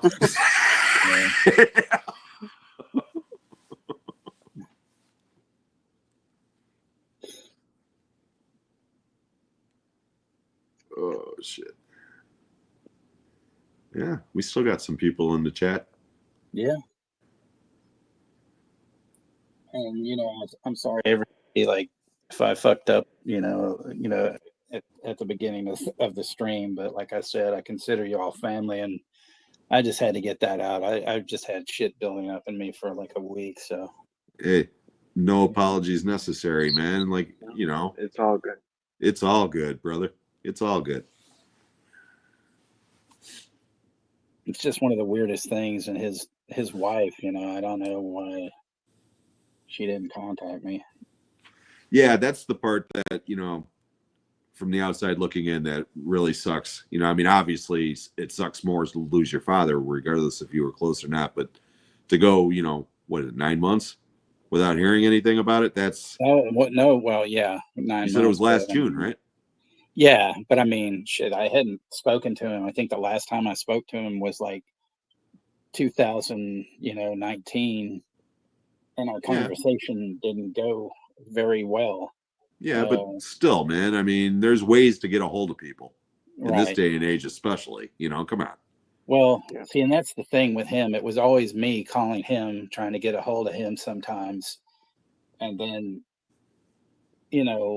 he never called me, Yeah. And it's like I was telling Alan, like, I mean, the last time I literally saw him was in 2007 when my mom passed away, because he helped me, pay for her, funeral and stuff. But like, I mean, well, she was his fiance at the time. I don't even know when they got married, or if they were, I mean, just common law, or what, But the thing was, I mean, she was a perfect fit for him. She was, she's a really nice lady. I don't have anything bad to say about her, but because I think probably, he probably told her, well, I don't want to talk to him. I don't want, whatever, or Right. they figured maybe I wrote him off, but I always feel that he wrote me off pretty much most of my life. But I was, it was so strange though, because when I was telling Alan about this, like the day that I found out, when my mom passed away, it was like I called him, and and it was like, he actually answered the phone, and I'm trying to tell him, I was like, well, listen, mom's dead, and he just kind of was like, what? And I said, yeah, she's dead, man. I said, I don't, I just want to let you know. And then he starts this whole thing on me where there was one time, like 4 years before that, I needed, I needed some money for my rent. And I've never asked him for shit, and I was like, I said, I really need your help. And he's like, no, if you would have moved in with me, you would have been fine. And I'm like, what does this got to do with it? And he goes, and the last time you and I talked, you weren't very happy with your mom, And I said, well, things happen between people, And I said, I think you're aware of that. And then he was just like, well, and he had said, like, well, and he just kept going on about this thing. And I said, listen, if that's all you want to do is harp about, the last time we talked, and about, mom and I don't need this shit, So I'm like, I got things to do, And then he actually, he was like, look, I'm sorry, you're right. I have to wrap my head around this. He's like, give me a call in a couple of days. I'm like, okay. So then, I did that, and he made arrangements, and she and him drove up here from El Paso and stuff. But it was just fucked up, because it was just like, I don't know. It was real weird, because, it's my first time meeting her and stuff. And I said, hey, Dad, you're looking great, and he says, well, you look like you gained some weight. And she's just like, Bob, and he's like, and I'm like, I'm like, thanks, Dad. And he goes, oh, and then he was thinking I was trying to insult him, and I wasn't. I mean, I was thinking, like, you look really good, And I was just like, holy shit, And then he's like, I'm sorry, and he goes, it's just clean living. And I'm like, well, good, Like, what the fuck, Yeah. Yeah, I had a complicated relationship with my dad, when I was younger, but he got sick. He had serious health problems and ended up getting a heart transplant. And when he was on the list, he was really close to dying, and he literally had a change of heart before he got the transplant, Right. And I'm really glad the last 10 years we actually got a good relationship, so I'll be grateful for that. But my brother who passed away last year, I hadn't seen him in 25 years. Wow. He moved to Florida in the late 90s, and we still talked on the phone, and do the FaceTime thing every once in a while, but I hadn't talked to him in a good 6 months when he passed away. And it hit me, like a fucking brick, but kind of like what you're going through, a lot of the stuff that I was thinking was like, why didn't he reach out to me more? Or why didn't I reach out to him more? Why didn't we have the conversation? And you know what? You can't live like that, man. You just can't. You got to try to make things right with the people that you have time with still, instead of harping on the stuff that has already passed. You know what I mean? And it's the grieving process is, you've been through it with your mother. So, obviously, it's going to be, there's some days it's not going to hit you at all. And there's other days where out of the blue, it's going to hit you like a fucking kick in the nuts, man. And it's just the way it is, but you got people online, man, that love and support you, brother, Yeah, that's for sure. And I appreciate and love each and every one of you, and I, thank you, Rosie and Z and Ashton and everybody. It does mean a lot. That's why, I couldn't keep it, like I had to say something, you know. Yeah, I thought you were saying that you were like done. You were gonna pull a Sean or something. Well, no, That see, Juno's the last man standing. It's no, like, come I on thought. now. Well, see, that's why I thought people would take it that way, but that's why I stress the fact that I'm not doing any. I'm not leaving the channel. I'm not going anywhere. Juno's a fucking rock of Gibraltar, man. He ain't going nowhere. Yeah. Yeah.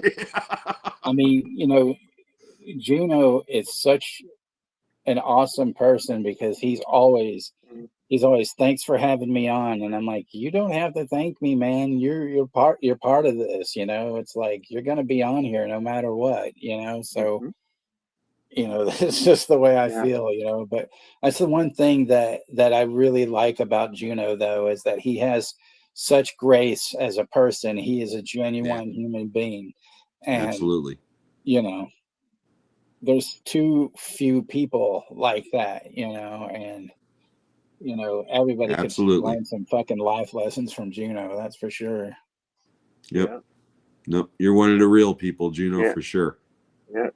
Like when you guys said what you guys said about your families like passing away, like they never told you.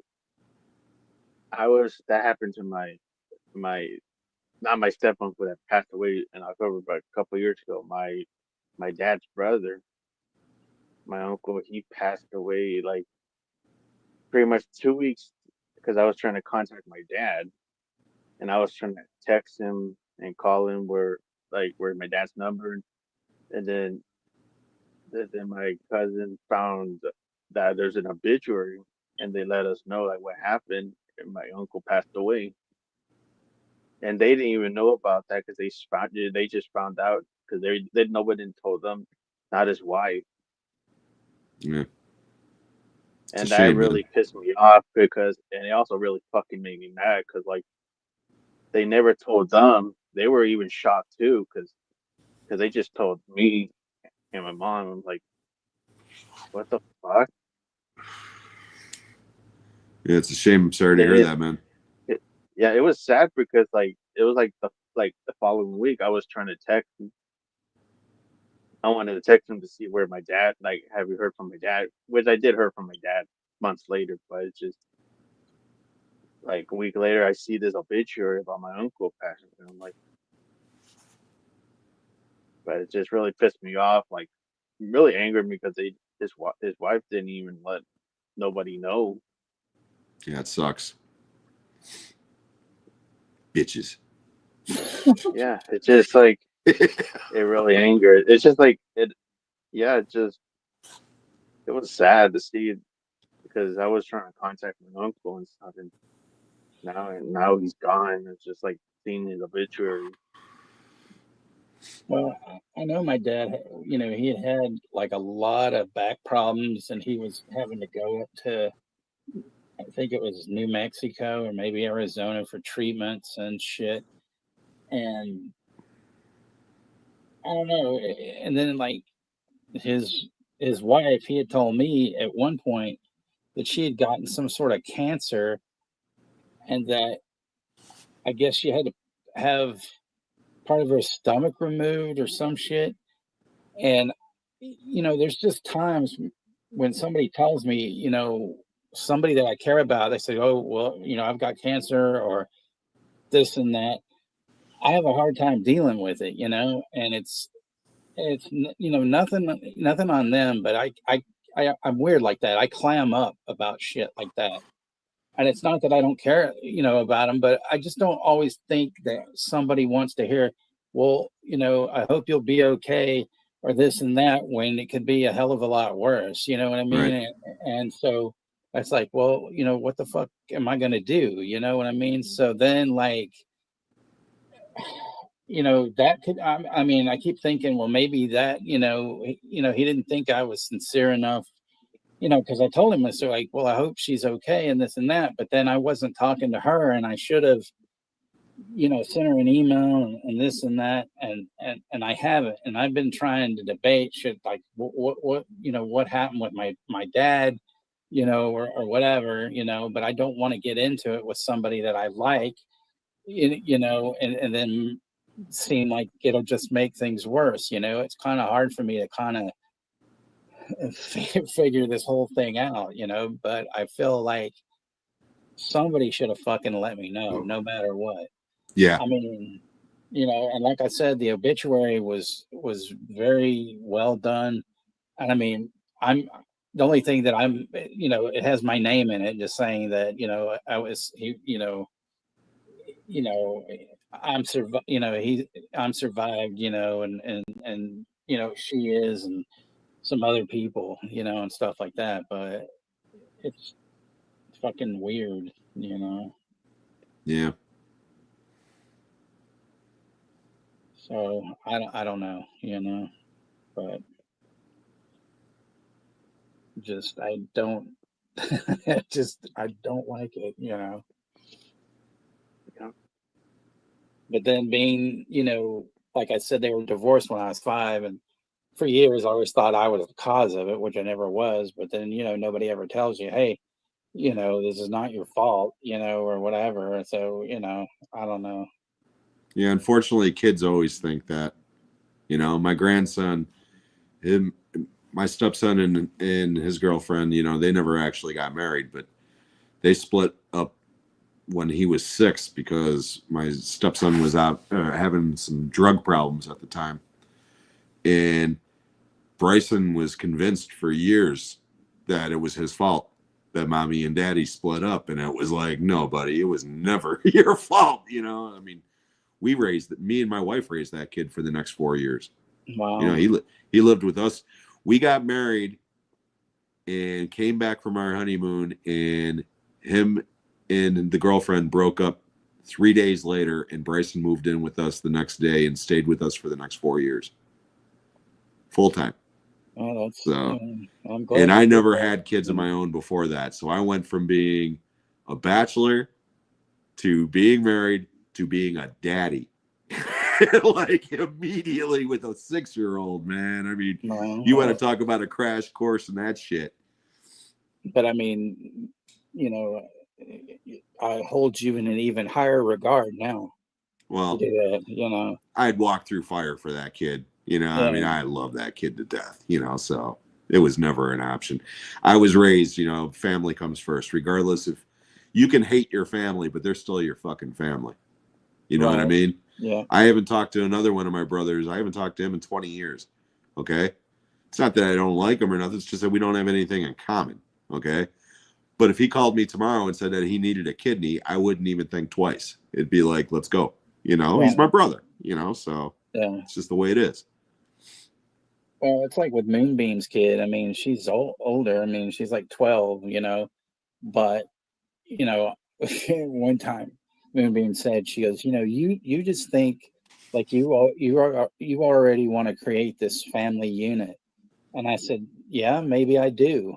I said, but the thing is, you know, she's not going to have to worry because, you know, I treat her as if she was my own, you know, and I mean, apparently the kid likes me, although, you know, we have never, not yet, spoken a single word to each other.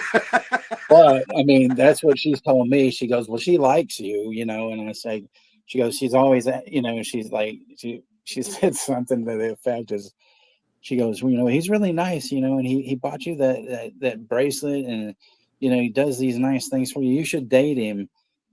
And she's like, well, you know, I can't do that. And she goes, why? And she goes, well, because he doesn't live close. And she's like, what, long distance? You know, like she was all, you know, and she goes, yeah.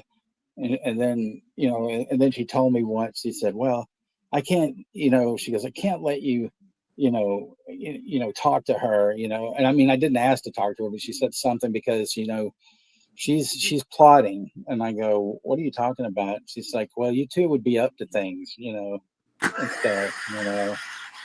And I'm just like, well, you know, let her, you know, like, you know, do what Kid she might needs be to onto do. something, Mom. Come on. Right, you know, I mean, she's just, you know, I still have, you know, tons of faith that things are going to work out. It's just that right now, her mom's having a lot of health problems. She's got her health problems, and then she's taking the kid everywhere and stuff, and you know, homeschooling her and whatnot. But she, you know, I'm. It's like I always have to kind of, well, lately, you know, every few days, I kind of like I'm checking in, you know, and stuff, and make sure you're okay. And she'll talk to me for a little bit and then she disappears, and that's okay, you know, it doesn't bother me. But I mean, she's tried to strong arm me like in the beginning to like, why don't you just date somebody there? I go, I don't want to, you know. And she's like, but you don't want to date me, you know, because of this or that. And I'm like, you know, I go, do what you will, but I'm not fucking going anywhere until you actually say, "Oh, I've met somebody," or this and that. She says, "Well, you know, it's been well now it's like what 10 years probably." She goes, "10 years that you know that she's dated anybody." So I'm like, you know, well, you know, I'm sticking around, so I don't care, you know. And really, you know, one of the funny things is that like Rosie has been a real champion on this, and she even told her one time in one of the chats, she goes, you know, you know, he professed his love to you. You know, you got to figure this out. And she says, well, I've got a lot of baggage. It's not him, it's me, you know, and stuff. Oof. I hate that. Well, it's but not I you, mean, it's me. well, but there is a lot of. Oh no, I'm not stuff. saying that's not applicable, but I mean that's just it's one of those things I've always hated. It's not you, it's me. It's like it seems like it's me, you know. Well, you know, I don't tell everybody anything, you know, everything, but the main thing is that her ex-husband was a huge piece of shit. I mean, he sexually assaulted her, you know. Yeah, I don't You need to know, know. Is it? but I I mean, hear but what I'm you're saying. just saying that, you know, that's where it stems from because this guy is a human fucking piece of shit. And the fact of the thing is that I knew her before she even met this guy. And so I don't mess in people's relationships, but I should have taken a closer look and looked at him more because I probably would have figured it out because I'm one of these people that I can figure I'm always on the outside looking in and I can always figure fucking people out. But it's always that thing where you go, well, I just got to leave it up to them. I can't interfere, Yeah, you I know. hear you.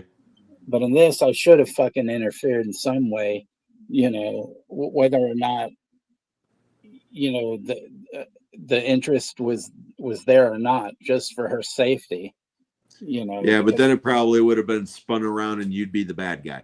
Right. So, you know what I mean? Yeah. Especially if, unfortunately, a lot of women are in that type of abusive relationship. They're just so, for lack of a better term, beaten down to just, they tune all that other shit out. If you're trying to help them, you're not trying to help them. You're trying to break, keep their loved one away from them and shit. I mean, I get it. Yeah.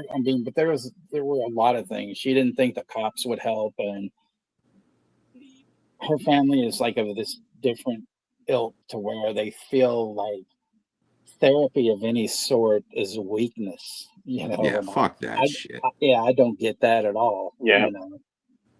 Yeah, fuck that shit. And any man that raises his hand to a woman, I don't care what the circumstance is, unless it is truly self-defense. Right. There's no fucking need for that shit. Believe me, that bitch that I married, years ago, that I always bitch, the Dirty Dancing brought. If anybody had reason to throw a bitch through a window, it was me. And I never raised a finger to that broad. I mean, she truly did some deplorable shit to me, And it's like, for years, I seethed about that shit. And eventually it was like, you know what? Fucking let that shit go, man. And I finally did. And I'm a much happier person now because of it. And then she turned into a crack horse. So who's laughing now? Oh, boy. But I mean, but there's just a lot of things. It's like he after all this stuff, he moved, like, he doesn't live far from her. But he remarried, but still, I mean, there has been a restraining order against him and shit like that. But, she's just like, if you come visit me, don't do anything. And I said, well, I'm not, and she was like, she goes, I've had to talk my brother out of it. I don't want to, have to do the same with you, but I've told people, I said, look, all I need is a hacksaw and a fucking change of clothes. I was going to say, she don't know me and Juno, man. For $100, we could have that puppy put to sleep. Yep. Go on, common Valor. But I mean, nah, it's fucked up, Tex. It is, man. I'm sorry to hear that shit. Well, I don't know. One of my friends told me one time, he says, you got to stop hanging around women that have problems. And I said, everybody has problems. I said, it's just dependent on what this, what the circumstances are. I said, none of this is her fault. This was done to her. And he's like, yeah, okay, I get it. All women are crazy. All men are crazy. You just need to find somebody to compliment you're crazy. That's all it is. Yeah. So, I mean, my wife, God love her. I mean, she'll be the first to tell you she's fucking insane. Okay. But my personality, I mean, because I'm a pretty laid back guy, it takes a lot to really get me upset, Right. So it's like the two of us complement each other really well. She's crazy enough for the two of us, but I'm level-headed enough for the two of us, if that makes sense, Yeah. And the first wife, it was like oil and water, man. I mean, it was just, oil and water. Even though she did like Patrick Swayze, and Christian Slater. I went and saw Untamed Heart and Cuffs theatrically. Okay.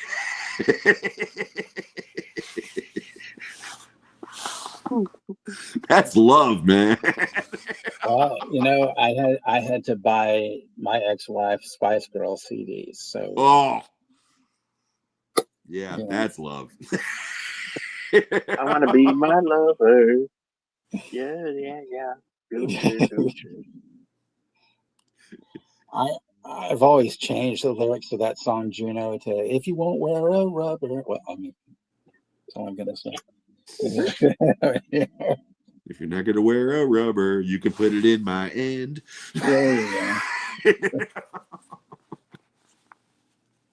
No, I've always had this knack for years of being able to destroy like any song ever made. It's just, you know, everybody always talks, oh, I have a God-given talent. Well, that's my God-given talent. So, it's like, There's worse ones to have. right. And well, it's also worse if, like, you know, like, I mean, nobody wants to hear that shit. You know, no, I'm just kidding. But, you know.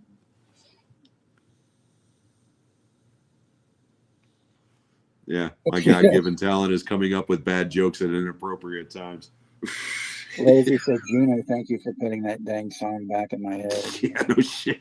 See, that's why my version's better, because, you know, it's the fucked up version. You know? The one good thing about Patrick's show last night, because both of us were actually kind of laughing. We were talking about Dirty Dancing, of course, but the soundtrack, and I brought up this shitty Patrick Swayze song, you know, She's Like the Wind. And he started laughing, and he was like, okay, was that one better or worse than the David Soul song? And so, of course, I had to start singing, Don't Give Up on Me, don't give up on us, baby. What? But see, wasn't David Soul, wasn't he a wife beater? I have no idea. See, that's the thing. Probably. I know he was an alcoholic at one point. Yeah, see, I think there was an incident, you know, you know, so I mean, you know, that's really fucked up. Don't beat then up it went on from me, that baby. it went from that to fucking Don Johnson Heartbeat. Oh man, you remember that piece of shit? Yeah. But the all-time great one, and Juno might know this one, Eddie Murphy, Party All the Time, with fucking Rick James in the background going. Yep. Yeah. Like a shitty version of Super Freak. And then there was that fucking guy that was on General Hospital that had that fucking. Yeah, Jack Wagner. Yeah. All I need. Oh. Yeah, he was no Rick Springfield from General Hospital. But what was your thoughts on Eddie Murphy singing, Jim? Eddie Murphy actually can sing. Okay, when he, you know, I mean, Dreamgirls, he sings in that, you know, and I mean, and he used to imitate like Elvis and James Brown and all them. I mean, he could actually sing. But that Party All the Time shit, man, that was fucking brutal. I mean, just brutal. But yeah, I'll never forget that video with fucking Rick James in the background, all coked out and fucking, yeah. It's just so fucking bad. Cocaine's a hell of a drug. Cocaine's a hell of a drug.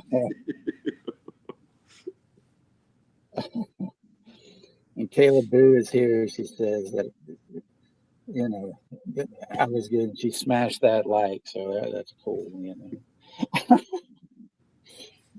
Oh man, well, you know, there's going to be some night we're just going to be fucking up songs to the right and the left, you know. So.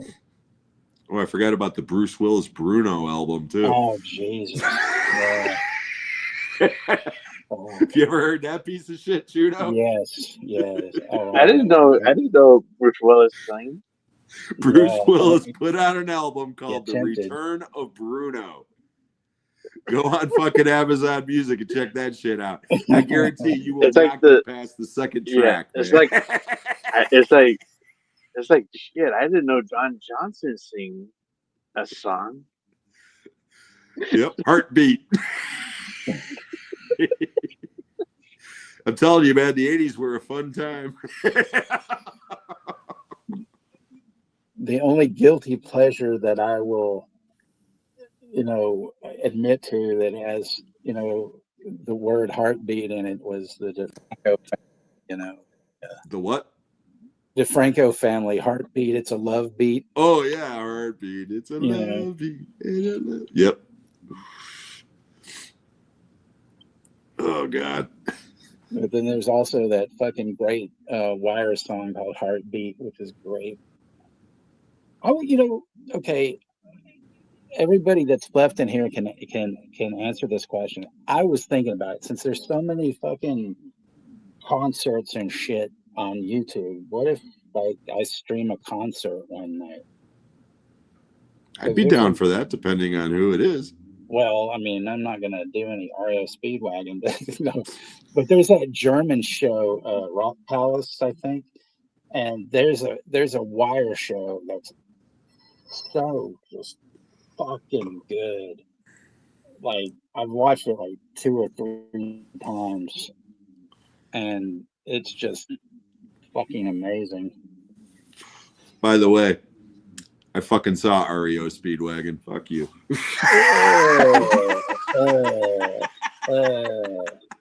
The things you do for love, my friend. Kevin, Kevin Kronos, Vampire Hunter. That's what I think. Dude, I took my ex. Me and my best friend took our girlfriends at the time, so that was my ex-wife. But anyways, I think it was the Good Trouble album, okay, which was right after that High Infidelity bullshit. Right. And I was thinking to myself before we went, I'm like, okay, maybe they'll play a lot of their old stuff, because REO Speedwagon started off as, believe it or not, as an actual rock band, okay? And they jammed, believe it or not, okay, before they turned into a bubblegum bullshit ballad band, all right? Man, we got there, and I swear to God, they played like 15 fucking songs, and 14 of them were from that new album and the album before it, man. The only old song that they played was Riding the Storm Out, and that was the encore. Worst fucking concert I ever saw, man. I was so fucking pissed. My wife at the time, or my girlfriend, loved it. Oh, keep on loving you, and all that other bullshit. It's like, oh, fuck this noise, man. They played Didn't all even get that a blowjob. bullshit, like, just bad, man. wow. Took her to And see one Richard good Marx song. too.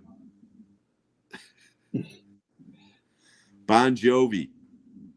Took her to see Bon Jovi with Cinderella opening. An ex of mine claims that, she was her and I'm doing this because it ain't real, but yeah. An ex of mine claims that she was dating a guy in a band that was touring with Bon Jovi. I won't say said band, and I won't say, but her stories never, none of them made sense. Her timelines were always fucked up, and I was that took me a long time to figure it out, because she was one of those that there was a quote from Billy Bob Thornton one time that I've always lived by, where he said, you should always believe something that somebody tells you, because if it turns out to be a lie, then they're the ones at fault, or something like that. I don't remember the exact quote, but it was more or less like, if you don't believe them, then you're the one that looks like a fool. But then it's like, if it turns out to be a lie, then they're the fool for coming up with a lie, or something like that. And I always thought, well, that's kind of something to live by, So you have people that are constantly saying stupid shit to you, and it turns out it's not real. Quote that I live by is from Confucius. Man with hole in pocket feel cocky all day. There you go. Confucius say, he who stand on toilet is high on pot.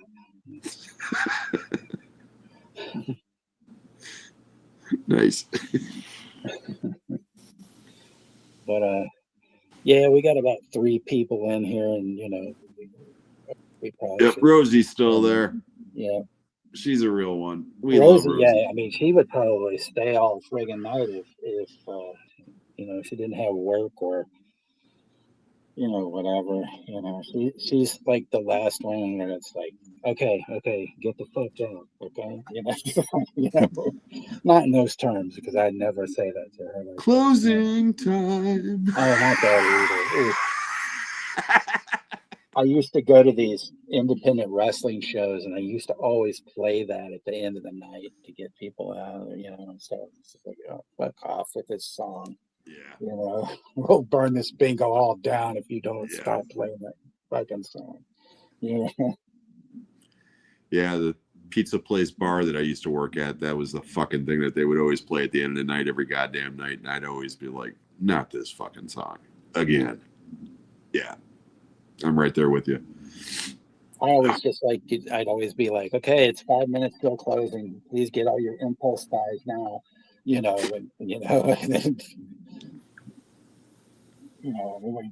try to play the most obnoxious thing we could to get everybody out of there and stuff. And now, Spice Girls would tell me what you want, what you really, really want.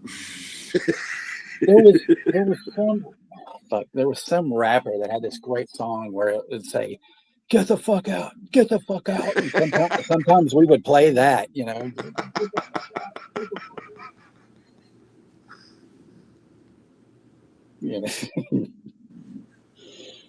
So, things of that sort. That always seems to work. I glued my balls to my butthole again.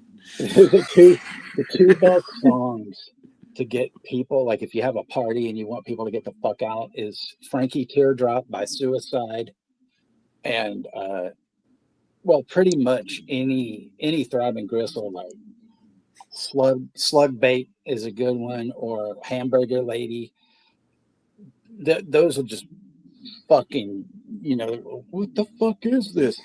None of your business. Get the fuck out of my house. I'm going to turn it up louder if you don't leave. Break out the fucking Kiss solo albums. That'll usually do the trick. God, that fucking Peter Criss record. Jesus. I had all 4 of those pieces of shit. Oh, yeah, me too. Well, the Ace record's great. The Ace album was actually, without a doubt, the best one. Except for, like, New York Groove. And then the Gene one is pretty decent, except for, like, that bullshit when he does When You Wish Upon a Star at the end. And, I even like the Paul Stanley record. In fact, I guess I have to admit to this now, but I did a tryout for the 8th grade talent show singing one of the songs off that record. I won't say which one, but and it's okay if you did, because I don't remember a single song off of that album. I didn't make it, so I didn't make it to the talent show, but I did get my nerve up. And this one girl who absolutely couldn't stand me, she actually came up to me and she said, "You were really good. That surprised me. You have a great voice." And I was like, yeah, thanks. Like, she goes, "No, I'm being serious." I'm like, "Okay, thanks." Still want to kill you, but that's okay. I played Wipeout on the drums at a talent show in the 8th grade. I didn't win either. The dumb broad playing Flute to Color My World won. Oh, man. She had bigger tits than me. There was a local band here called Culture Side, and some of the best shows I've ever seen. Some of the most off. It's hard to describe what they do, but they had a record where they used the actual songs and then played instruments over them. A lot of noise, but they made up their own lyrics. Like they did like Let's Dance, but they called it Let's Prance. But the very last song on the album was Color My World, but they had this friend of theirs sing it, and she, it almost sounds like, Color My World, but at the end she goes, "Color my world with pigs fucking me." And it's so perfect. It's just so fucking good,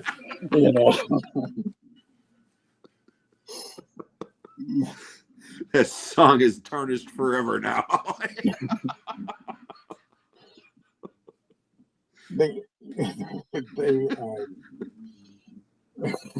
Wow. They put out, before that record came out, they put out a Christmas single, and it was called Santa Claus Was My Lover. And it was basically Billie Jean, but the lyrics were all changed to Santa Claus Was My Lover, etc., etc. And then the flip side was called Depressed Christmas, and it's basically Silent Night, but it was like, I'm having that Christmas song, maybe not Silent Night, but it's just like, oh fuck, it's so good. Holy shit, man! This stream's lasted almost 3 hours already. This is like breaking new ground for me, boys. I'm gonna kill my streamer. No, I'm kidding. Live at Red Rocks, John Tesh, yeah. Well, it's like entertainment tonight. That fucking that Beck song, the Güero song or whatever, and it has that guy at the end. He's like, "Hey, let's all go to Camden Court and get the new Yanni cassette."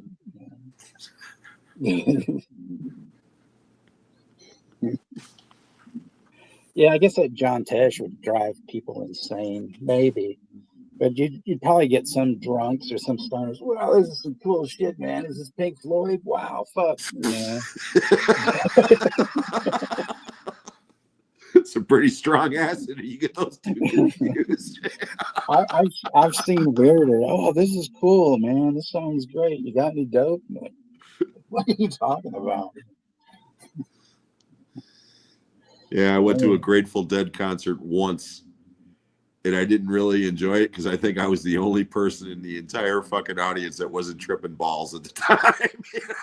Oh man, I remember when I used to have to when I did Ticketron at this one store that I worked at, and always selling tickets for these fucked up like Dead shows. And there was this one dude that was always trying to like scam the tickets. He goes, "Okay, I need 8 here," and then he'd have like his son and some other people get in line, and they're trying, and they would just basically scalp them. And finally, I'm like, "Dude, no, this shit ain't happening." And he goes, "Well, I'm paying cash." I go, "I don't give a fuck what you're paying." I mean, you're not going to rip people off, And then I remember, like, there was this place, Frost Amphitheater, and this dude goes, "Yeah, I got him some tickets, and he got good seats." He's like, "Oh yeah, man, I'll see you at Frost, okay?" And I'm like, "Yeah, I'm not going to be there, you fucking weirdo." Back in the days where you actually have to stand in line to get tickets. Yeah. Before all the legalized scalpers get them now. Jesus Christ.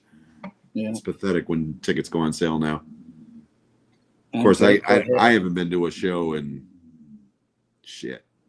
7 years maybe. Yeah, it's been. And that was because I won tickets on the radio. I won tickets to go see ZZ Top at like a casino, and it was nice. it was before Dusty Hill died, so that was cool. But right. And I had already seen ZZ Top quite a few times before that. But yeah, the last show I went to 7 years ago, I think. Yeah, I used to live near, he probably didn't live there anymore. I'm sure he sold that house, but he used to live near Billy Gibbons long time ago, back in the early 80s. And I was friends with the band Corrosion Conformity. They stayed at my house. Yeah, I've seen them. And so we, somebody goes, "I'd really like to go see Billy Gibbons' house." And I said, "I don't fucking know where he lives." And this friend of mine, John, goes, "I know where he lives." He goes, "He lives right by you." I'm like, "Are you fucking kidding me?" And he goes, No. And so we all drove over there, and he's like, "This is it. This is his house." And I'm just like, okay. It's like, what were you expecting? Yeah, but I'm not going to let's go wake him up, see if he's home. And then it turned out, when Patricia Arquette and Nicolas Cage were married, they had an apartment in San Francisco. And this guy, Nicolas Cage, was at this Sonic Youth show I was at. He got really fucking drunk, and he took the fucking bus to his house, and he almost missed his stop. He was real drunk, and he kept asking people, "Hey, do you know where fucking fuck, I can't remember the street. Yeah, Venice Street is, and they were like, yeah, it's over here and stuff. So then the next day, he's telling me, the guy's telling me, he goes, oh, I was on the bus with Nick Cage and stuff, and he said apparently he saw Sonic Youth. I said, yeah, I was there last night. And he was, and he's like, yeah, he was really drunk. So I said, I said, well, where is it? And he goes, Venice and at such and such. So Sonic Youth they did these 3 shows. It was at the Fillmore 3 nights in a row. So my friend and I, we were back, and I told her what had happened. And I said, you want to go by there, after the show? And she goes, yeah, let's go. So we drive over there, and we have no idea what apartment they lived in, just where it was. And it was this weird looking, there wasn't a gate, but it was, not like a regular, I mean, it was like an apartment building, but it was weird because it's, off the street, and it's not a lot of, I guess, units there is what I'm trying to say. So of course we weren't going to park the car and get out and try to look, but it's like, we just kind of pull up and go, this is the place, like, okay, that was about it. So, yeah, I got flipped off. I got flipped off by Michael Jordan once. Oh, actually, Ammonia. She was our special guest. Sorry, Jim, not to interrupt you. But, that's all right. But yeah. So I used to work over by where the Bulls used to train, the Berto Center. And that was when Michael Jordan was doing all the McDonald's commercials with Larry Bird, off the backboard, off the scoreboard, nothing but net, Yeah. And we went to a Burger King, and he was in the fucking parking lot or in the drive-thru of a Burger King. And we were like, hey, I'm Jay. And at first he kind of glanced up and smiled a little bit. And my buddy's like, hey, I thought you only had McDonald's, you fucking sellout. He did. He left us off, and I was like, hey, man, it wasn't me.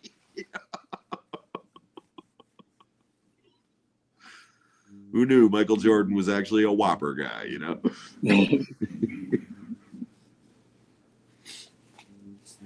He was probably whopping his Whopper that night. Dude, I wanted to slap my buddy because Michael Jordan was like a fucking national treasure at that point, especially in Chicago. I mean, come on now. That guy, he could do no wrong back then in my eyes, I know. You don't like fucking basketball? No, I'm good with that. Oy vey. Actually, I don't like basketball anymore. I don't really watch it though, because I mean, my mom was like a huge Rockets fan, and she's gone now, so I don't really. Yeah. But So everybody keeps saying in the comments, every time I mention Burger King, they say Burger King sucks, and it's like, I must have the only good Burger King in America by me, man, because my Burger King rocks. It's good, here with some places. It just depends on who will fuck it up, but that's like any place, Yeah. You can go to a Taco Bell and it'll be really fucking good, and then you'll go to another one and it'll give you the shit, It's just like, I was going to say, Taco Bell really good where, man?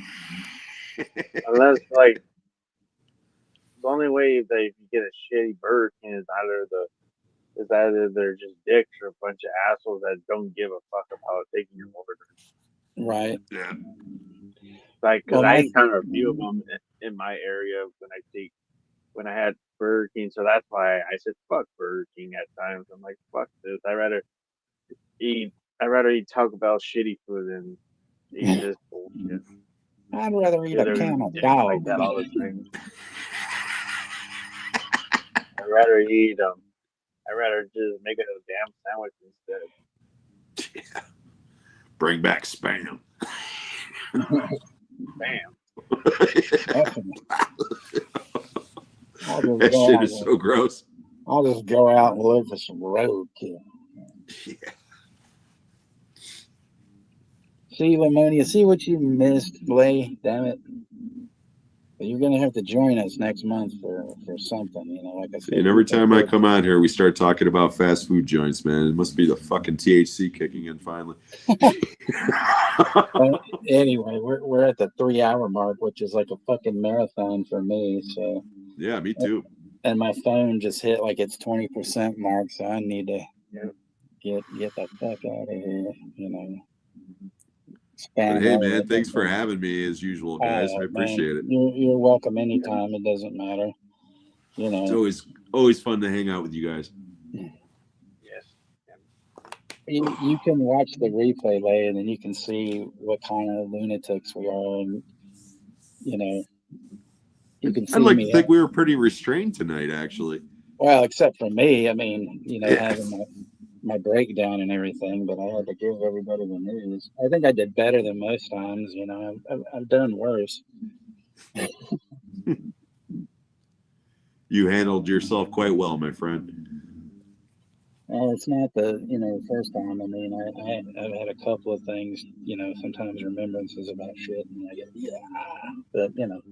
Oh, you listen to some of my videos where I'm doing my thing, and you'll hear my voice break every once in a while when I'll be thinking about something. So yeah, we're human beings. That's what we are. We're not fucking AI robots. Yeah.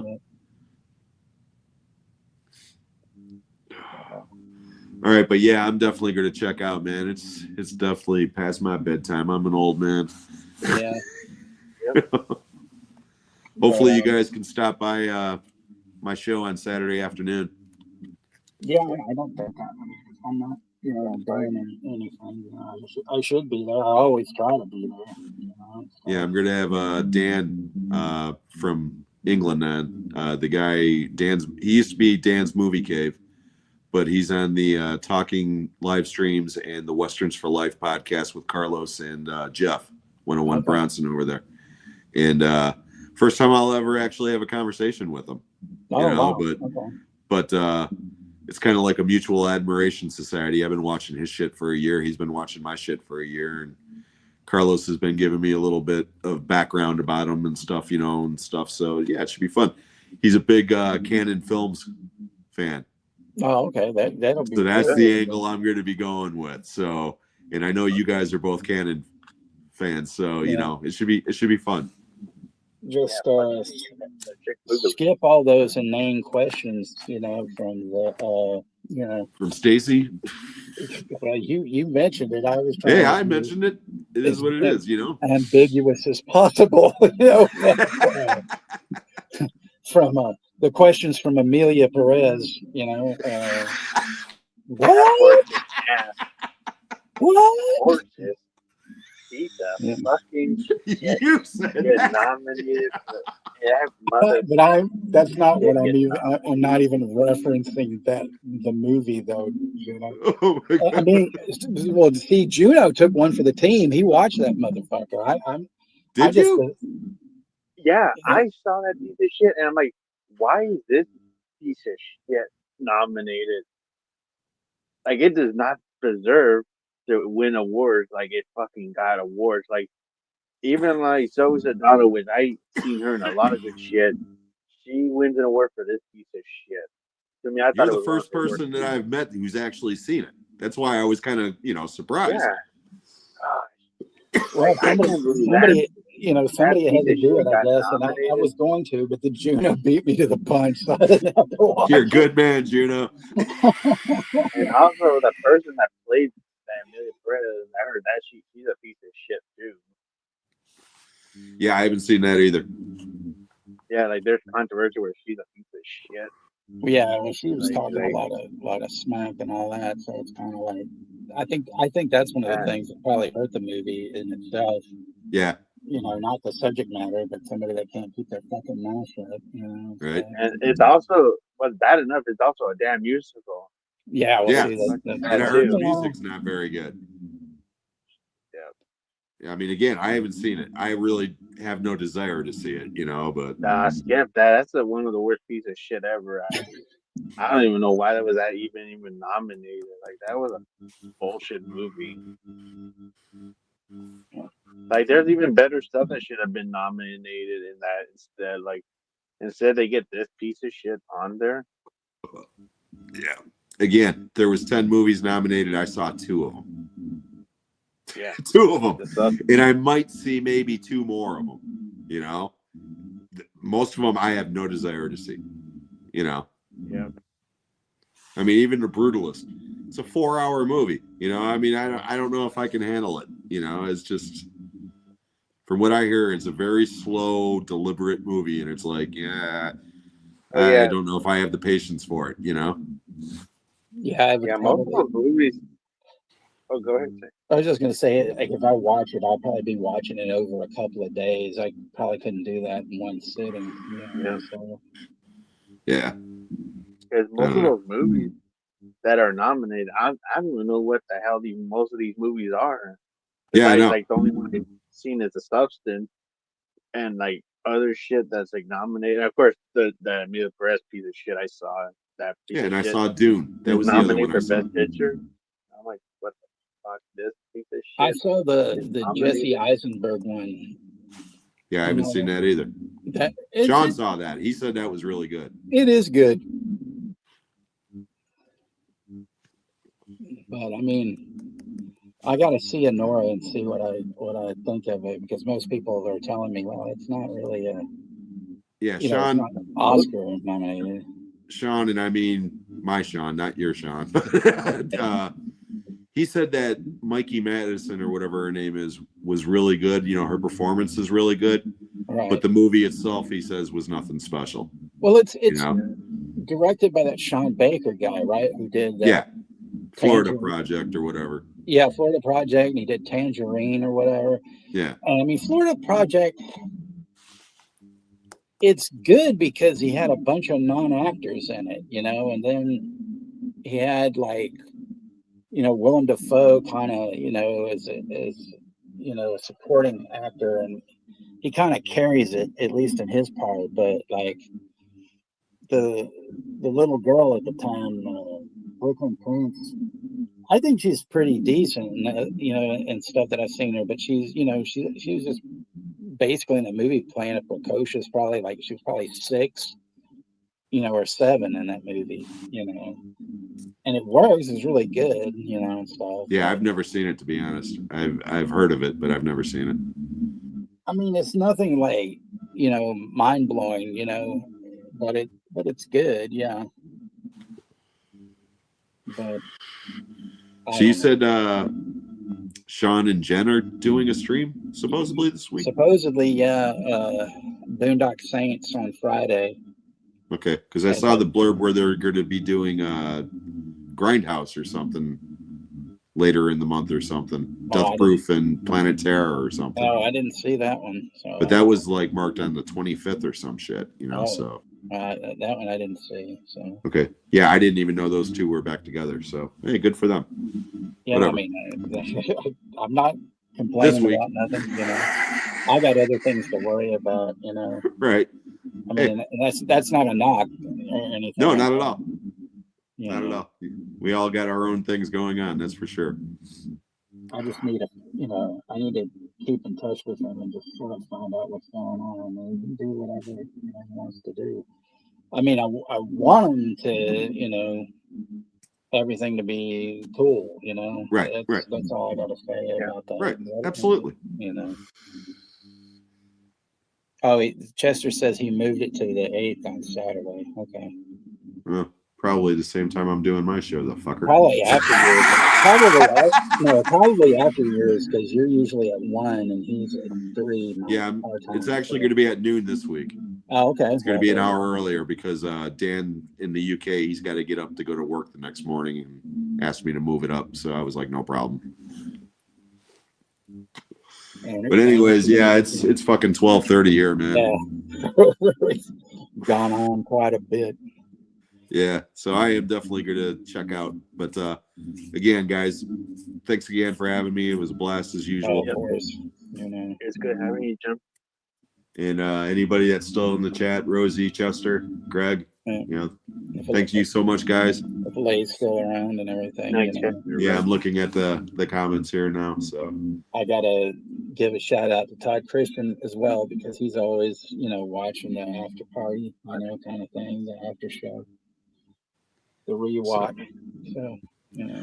All right, gentlemen. So you guys have a great night, and we'll be catching everybody on the next one. Yeah, Have a good night, guys. See you soon. You know, and we'll just end it with you know, this little thing.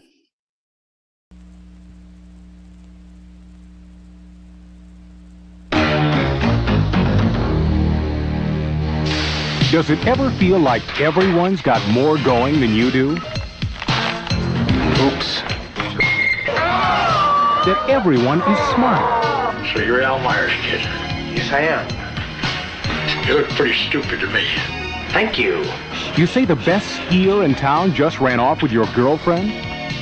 Even your younger brother does better than you do? And that nobody even cares? Beth broke up with me. Oh, that's nice. Well, you might be right. But remember one thing. I haven't even been to New York City. Nobody was ever better off dead. The truth is, I can outski you any day of the week. Oh, really? Yeah, you want a race? I'll take you on any day, sucker. Go that way, really fast. If something gets in your way, turn. All you need is guts. All right! Now turn! I'm gonna race, I'm gonna lose, and I'm gonna die, in that order. Go! And you'll never doubt yourself again. He's skiing on one ski! Better off dead. That's a real shame when folks be throwing away a perfectly good white boy like that. An abnormal look at a normal teenager.